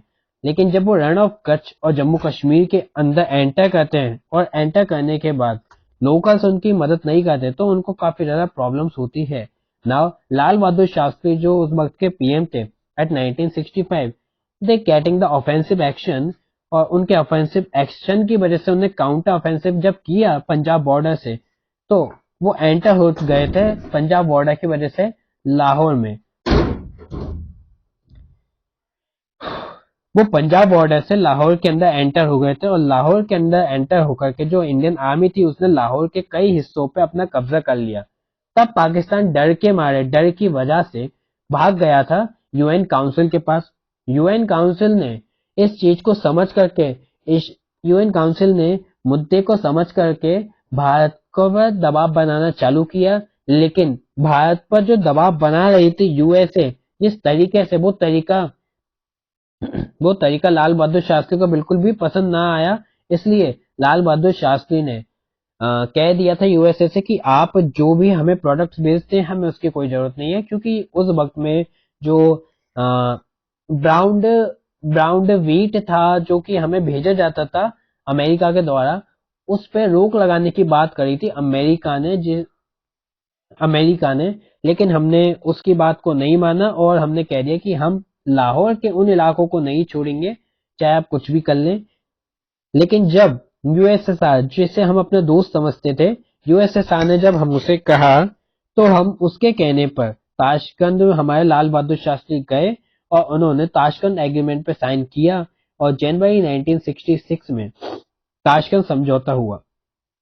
अब बारी आती है 1965 के बाद 1967 के बाद अब बारी आती है 1971 वॉर की। 1971 वॉर, ये वॉर हम ईस्ट पाकिस्तान और वेस्ट पाकिस्तान के सेपरेशन वॉर के हिसाब से भी देखते हैं, क्योंकि ईस्ट पाकिस्तान जो था वो अपने आप को काफी ज्यादा वीक महसूस कर रहा था बिकॉज ऑफ वेस्ट पाकिस्तान, क्योंकि जो वेस्ट पाकिस्तान के लोग थे वो ट्रीट करते ईस्ट पाकिस्तान को दैट कि वो जो ईस्ट पाकिस्तान है वो लोअर क्लास है। जैसे कि हम देखते हैं कि अपार्थाइड में गोरे लोग जो थे वो काले लोगों को जिस तरह से ट्रीट करते, सेम एज लाइक कि जो वेस्ट पाकिस्तान था वो ईस्ट पाकिस्तान को सरपास कर रहा था, उसको परेशान कर रहा था। इसलिए हम देखते हैं कि 1971 में जो ईस्ट पाकिस्तान थे उसके ईस्ट पाकिस्तान के लीडर जो थे उनका नाम था शेख मुजब्बिर रहमान, जो कि अवामी लीग के प्रेसिडेंट थे। उन्होंने डिमांड की फेडरेशन की, उन्होंने डिमांड की कि आपको हमें भी पावर देनी पड़ेगी जिससे कि हम पाकिस्तान को अपना मान सकें। लेकिन जो वेस्ट पाकिस्तान के जुल्फिकर अली भुट्टो प्रेसिडेंट थे, उन्होंने उनकी डिमांड को एक्सेप्ट नहीं किया। उनकी डिमांड को एक्सेप्ट नहीं करने की वजह से हम देखते हैं रिलेटेड जो रिलेशन बना ईस्ट और वेस्ट पाकिस्तान में वो कुछ इस तरह से हुआ कि 1971 में इस डिमांड के बाद शेख मुजब्बिर रहमान को अरेस्ट कर लिया गया ईस्ट वेस्ट पाकिस्तान की तरफ से, और उनको अरेस्ट करने के बाद जो स्प्रेड हुआ रेन ऑफ टेरर ईस्ट में वो काफी ज्यादा भयानक था। ईस्ट पाकिस्तान को डराया धमकाया जा रहा था, काफी ज्यादा उनको टॉर्चर किया जा रहा था कि वो अपने स्ट्रगल्स को बंद करें, अपने जो रियॉट्स कर रहे हैं, जो मूवमेंट्स कर रहे हैं उनको बंद करें। लेकिन इसका रिजल्ट उल्टा निकला, और इस रिजल्ट के देखते हुए हमने देखा कि ईस्ट पाकिस्तान जो था वो काफी ज्यादा स्ट्रगल कर रहा था लिबरेशन के लिए। 80 लाख रेफ्यूजीज उस वक्त में इंडिया में सेट हो चुके थे, इंडिया भाग के आ गए थे अब बांग्लादेश से, ईस्ट पाकिस्तान से। और सेकंड हम देखते हैं इंडिया हेल्प कर रहा था ईस्ट पाकिस्तान की मटेरियल्स और मोरल सपोर्ट्स को लेकर के उसकी आजादी के लिए। अब ये जो कंडीशन बनेगी, ये कंडीशन किसके सपोर्टेबल थी? ये कंडीशन इंडिया के सपोर्टेबल थी। लेकिन ये जो काफी सारे प्रॉब्लम्स क्रिएट हो रहे थे, पहला China annexed, second proxy Wars with Pakistan, third is the war with Pakistan because of the East Pakistan want to separate themselves into the West Pakistan. Now in problems की वजह से हमने और भी कुछ वर्ल्ड की कंडीशंस को जानने लगे, जैसे कि पाक जो सपोर्ट मतलब पाक जो था पाकिस्तान को जो सपोर्ट करते वो थी चाइना और अमेरिका, पाकिस्तान को काफी ज्यादा सपोर्ट करते। इसी वजह से जो मतलब अमेरिका के जो प्रेसिडेंट थे, अमेरिका के प्रेसिडेंट के एक एडवाइजर थे जिनका नाम था रिचर्ड निक्सन। रिचर्ड निक्सन चले गए उस रिचर्ड निक्सन चाइना में चले गए जब पाकिस्तान और इंडिया के बीच में वॉर हो रहा था। बाय पाक रूट, पाकिस्तान रूट से वो चले गए चाइना में बातचीत करने के लिए। इस चीज के बारे में जब इंडिया को पता चला तो इंडिया ने साइन कर लिया 20 years treaty of peace with USSR. अब यूएसएसआर के साथ साइन कर लिया 20 ईयर पीस रिलेशन। सो क्योंकि अमेरिका और चाइना को एक साथ में आते देख रहे हैं जो कि पाकिस्तान को सपोर्ट कर रहे हैं, इंडिया अकेला है। इंडिया उस वक्त तक साथ नहीं था यूएसएसआर के, लेकिन जैसे ही इंडिया ने देखा कि पाकिस्तान, चाइना और अमेरिका एक साथ में आ रहे हैं, एकजुट हो रहे हैं, तब जाके यूएसएसआर का साथ दिया इंडिया ने और 20 ईयर ट्रीटी ऑफ पीस को साइन किया यूएसएसआर के साथ इन 1971 अगस्त। सॉरी। अब होती है बारी 1971 में फुल फ्लैश्ड वॉर की। पाकिस्तान एयरक्राफ्ट जो था, ठीक है, पाकिस्तान एयरक्राफ्ट अटैक कर रहा था पंजाब और राजस्थान के इलाकों पे। पाकिस्तान आर्मी चल रही थी जम्मू कश्मीर के फ्रंट में, क्योंकि एरिया जो था जम्मू कश्मीर के फ्रंट में इजीली से वो चल रहे थे अटैक करने के लिए, और साथ ही साथ में पंजाब और राजस्थान पे अपने एयरक्राफ्ट से अटैक कर रहे थे पाकिस्तान। इंडियन आर्मी अटैक करती है ईस्ट और वेस्ट पाकिस्तान में, क्योंकि ईस्ट पाकिस्तान में इंडियन आर्मी को उन वेस्ट पाकिस्तान के आर्मी लीडर्स को, आर्मीज को भगाना है जो कि ईस्ट पाकिस्तान को अपने कब्जे में लेना चाहते हैं। अब हम देखते हैं कि जब ईस्ट पाकिस्तान में घुस करके इंडियन आर्मी वेस्ट पाकिस्तान के आर्मी को मार रही थी, हटा रही थी। थोड़ा सा वर्ड्स पे कंसंट्रेट करना, वर्ड्स को अपने माइंड से निकालना मत इजीली से, ठीक है ना, कहानी को समझना। मैं कहूंगा बांग्लादेश ही कहूंगा, ठीक है ना, आपसे ईस्ट पाकिस्तान को। तो अब हम देखते हैं कि जो वेस्ट पाकिस्तान जो कि पाकिस्तान है वो अपनी आर्मी को बांग्लादेश में भी बैठाए हुए था। तो इंडियन आर्मी बांग्लादेश में घुस करके इस पाकिस्तान की आर्मी को सरपास कर रही थी, हरा रही थी, उन पे अटैक कर रही थी। तो जो बांग्लादेश के लोकल्स थे वो भी सपोर्ट कर रहे थे इंडियन आर्मी को। और विद इन 10 डेज, 10 दिनों के अंदर अंदर पाकिस्तान के जो सोल्जर्स थे, 90,000 सोल्जर्स ने सरेंडर कर दिया इंडियन आर्मी के सामने। और इसी वजह से हमने शिमला एग्रीमेंट देखा। उस शिमला एग्रीमेंट को आप ये इसमें थोड़ा कंफ्यूज हो रहे होंगे, सॉरी फॉर दैट। ये जो 3 है ना, इस 3 और 1972 इसके बीच में एक लाइन है, ठीक है। तो 3 अगस्त इन 1972 शिमला एग्रीमेंट रीडिजाइन किया गया इंडिया के द्वारा और एक्सेप्ट किया गया इंडिया और पाकिस्तान के द्वारा इन 3 अगस्त 1972। तो ये 31972 जो एक साथ में लिखा है ना, इट इज द 3 अगस्त 1972, ठीक है। अब हम देखते हैं 3 अगस्त 1972 Shimla agreement complete flashed ways like with Indira Gandhi and Zulfikar Ali Bhutto, इनके बीच में एग्रीमेंट साइन हुआ। नाउ अब आती है बात कारगिल वॉर पे, Kargil conflict. It is a 1999 case. इस वक्त में 1999 में, अब देखो बांग्लादेश आजाद हो चुका है पाकिस्तान से। अब कारगिल वॉर को हम देखेंगे इसमें। 1999 में जो मुजाहिदीन फोर्सेस थी, मुजाहिदीन एक इंसान का नाम नहीं है, it is a name of a group like that. काफी सारे काफी सारे ग्रुप्स होते हैं जैसे कि तालिबान और आईएसआई, ऐसे कुछ ग्रुप्स हैं। तो उसी तरह से एक ग्रुप था मुजाहिदीन। अब मुजाहिदीन फोर्स ऑक्यूपाइड करती हैं एलओसी के इलाके को। उस इलाकों को ऑक्यूपाइड करके वो एंटर करती है कारगिल के अंदर। कारगिल वॉर वहां से ही शुरू होती है। At 26 July 1999 India had recovered control of many of the lost point. 26 जुलाई 1999 में इंडिया जितने पॉइंट्स उसने खोए थे एलओसी के पास में, उन पॉइंट्स को अपने पास वापस ले लेती है 26 जुलाई 1999 में। अपने काफी ज्यादा ऑफेंसिव और काफी ज्यादा हीरोइक आर्मी ऑफिसर्स के द्वारा एट 1999 26 जुलाई में उन हिस्सों को वापस ले लेती है पाकिस्तान की आर्मी से, मुजाहिदीन फोर्सेस से। और कारगिल जो कारगिल वॉर था, इसने वर्ल्ड वाइड अटेंशन को फोकस कराया इंडिया और पाकिस्तान के बीच। क्योंकि उस वक्त जब 1999 में हम देखते हैं तो इंडिया और पाकिस्तान अपने आप को न्यूक्लियर पावर के रूप में दिखाने लग गई थी। क्योंकि 1974 के अंदर इंडिया कई सारे न्यूक्लियर टेस्ट कर चुका था with the leadership of Indira Gandhi. Indira Gandhi की लीडरशिप में 1974 में इंडिया ने न्यूक्लियर टेस्ट किए थे। और इसके अपोज में हम देखेंगे जो पाकिस्तान था उसने 1998 और 1999 के अंदर जो टेस्ट किए थे न्यूक्लियर, वो भी उसने मींस उसमें वो काफी ज्यादा अग्रेसिव होने लग गया। और उसमें कहीं ना कहीं न्यूक्लियर पावर की जो भागदौड़ है, न्यूक्लियर जो पावर है, वो पाकिस्तान भी 1999 में बन के उभरने लगा। तो लोगों को, जो कि वर्ल्ड था, यूएन काउंसिल थी, वो डरने लगी कि अब कहीं जो ये लड़ाई चल रही है कारगिल वॉर की, ये न्यूक्लियर वॉर ना बन जाए। तो Indian army was give a test of defeat.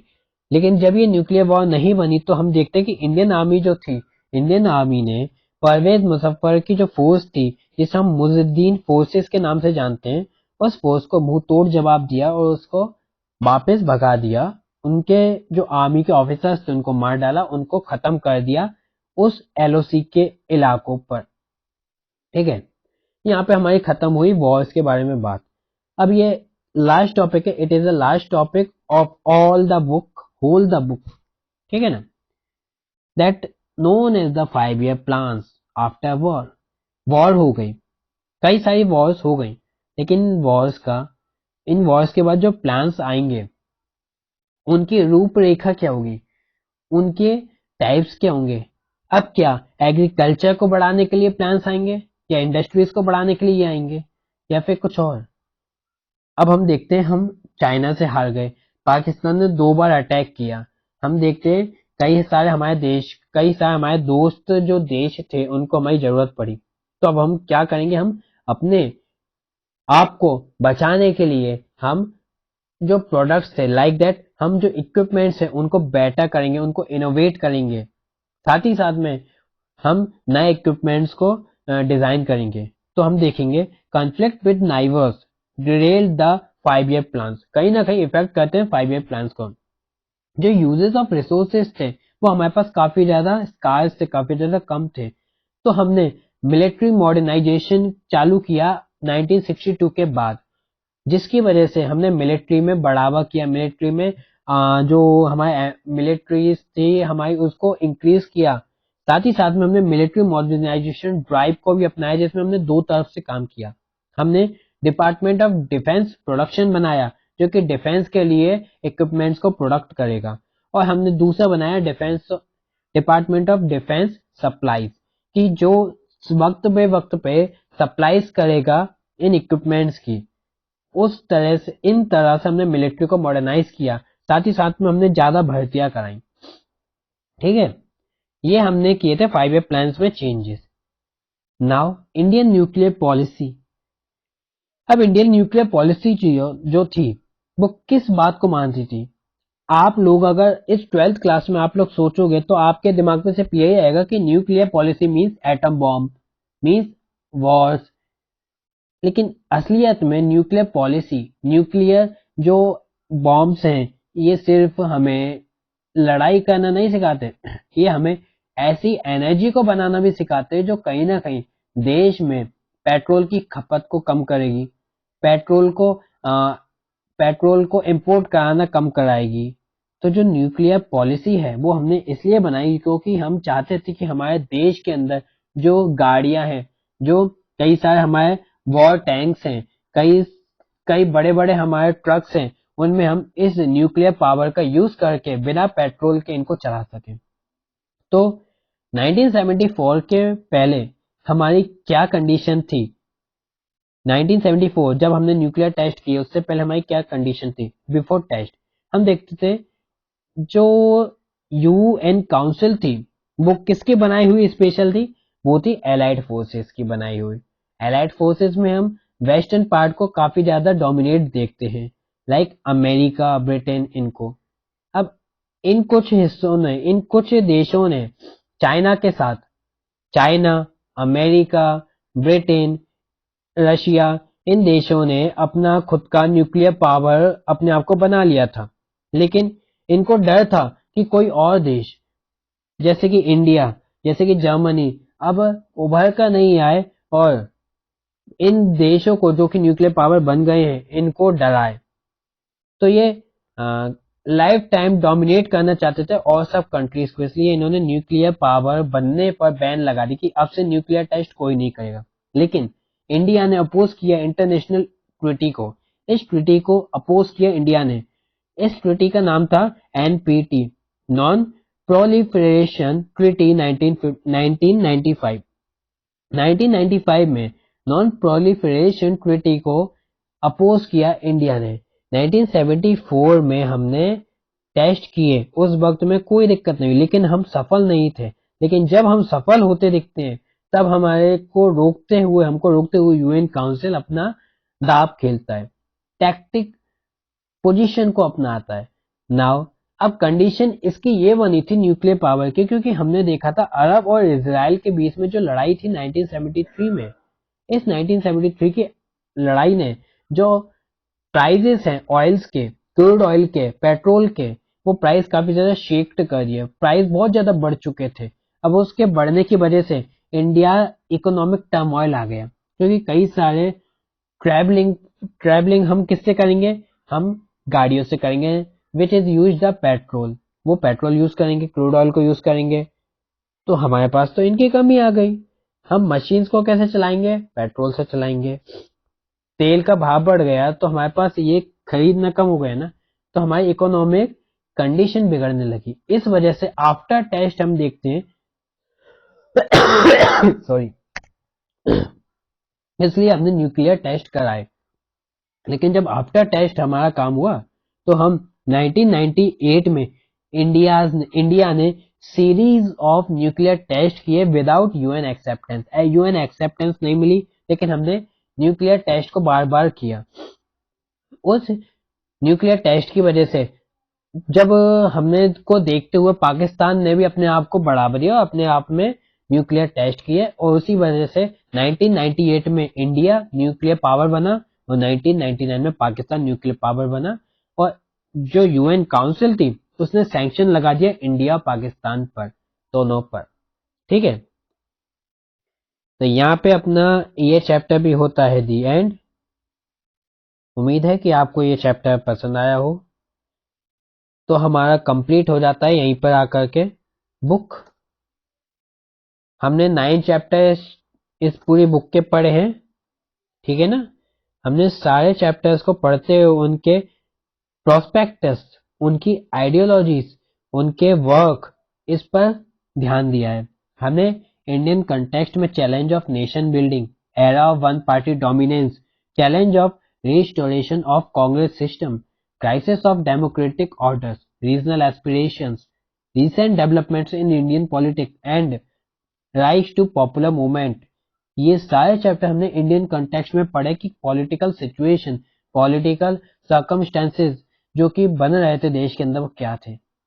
इसके अलावा हमने देखा कि इन्फ्लुएंस जो कि एक्सटर्नल बेसिस पे बनाए जा रहे थे वो क्या थे। इंडिया विद एक्सटर्नल रिलेशन, जिसमें हमने पॉलिटिक्स और प्लांट डेवलपमेंट में पढ़ा कि हमारे जो प्लांट थे 5 ईयर प्लांट्स वो किस तरह से इन्फ्लुएंस हो रहे थे एक्सटर्नल अफेयर्स से। हमने इंडिया के एक्सटर्नल रिलेशन को पढ़ा, जिसमें हमने चाइना और पाकिस्तान के साथ वॉर को पढ़ा। हमने हमारे डेवलपमेंट प्लान्स जो थे उनको किस तरह से इन्फ्लुएंस किया, उसके बारे में थोड़ी सी बात जानी। हमने ये देखा कि किस तरह से हम यूएसएसआर के साथ हाथ मिला रहे थे और यूएसए, चाइना और पाकिस्तान किस तरह से अपनी एकता बना रहे थे। इन सारी चीजों को हमने देखा और यहीं पर हमारा होता है चैप्टर का दी एंड। ओके, पसंद आने पर लाइक सब्सक्राइब को ना भूलें और बताएं कि कैसा लगा कमेंट में। ठीक है, मिलते हैं आपसे कभी और। अभी के लिए बाय बाय, टाटा।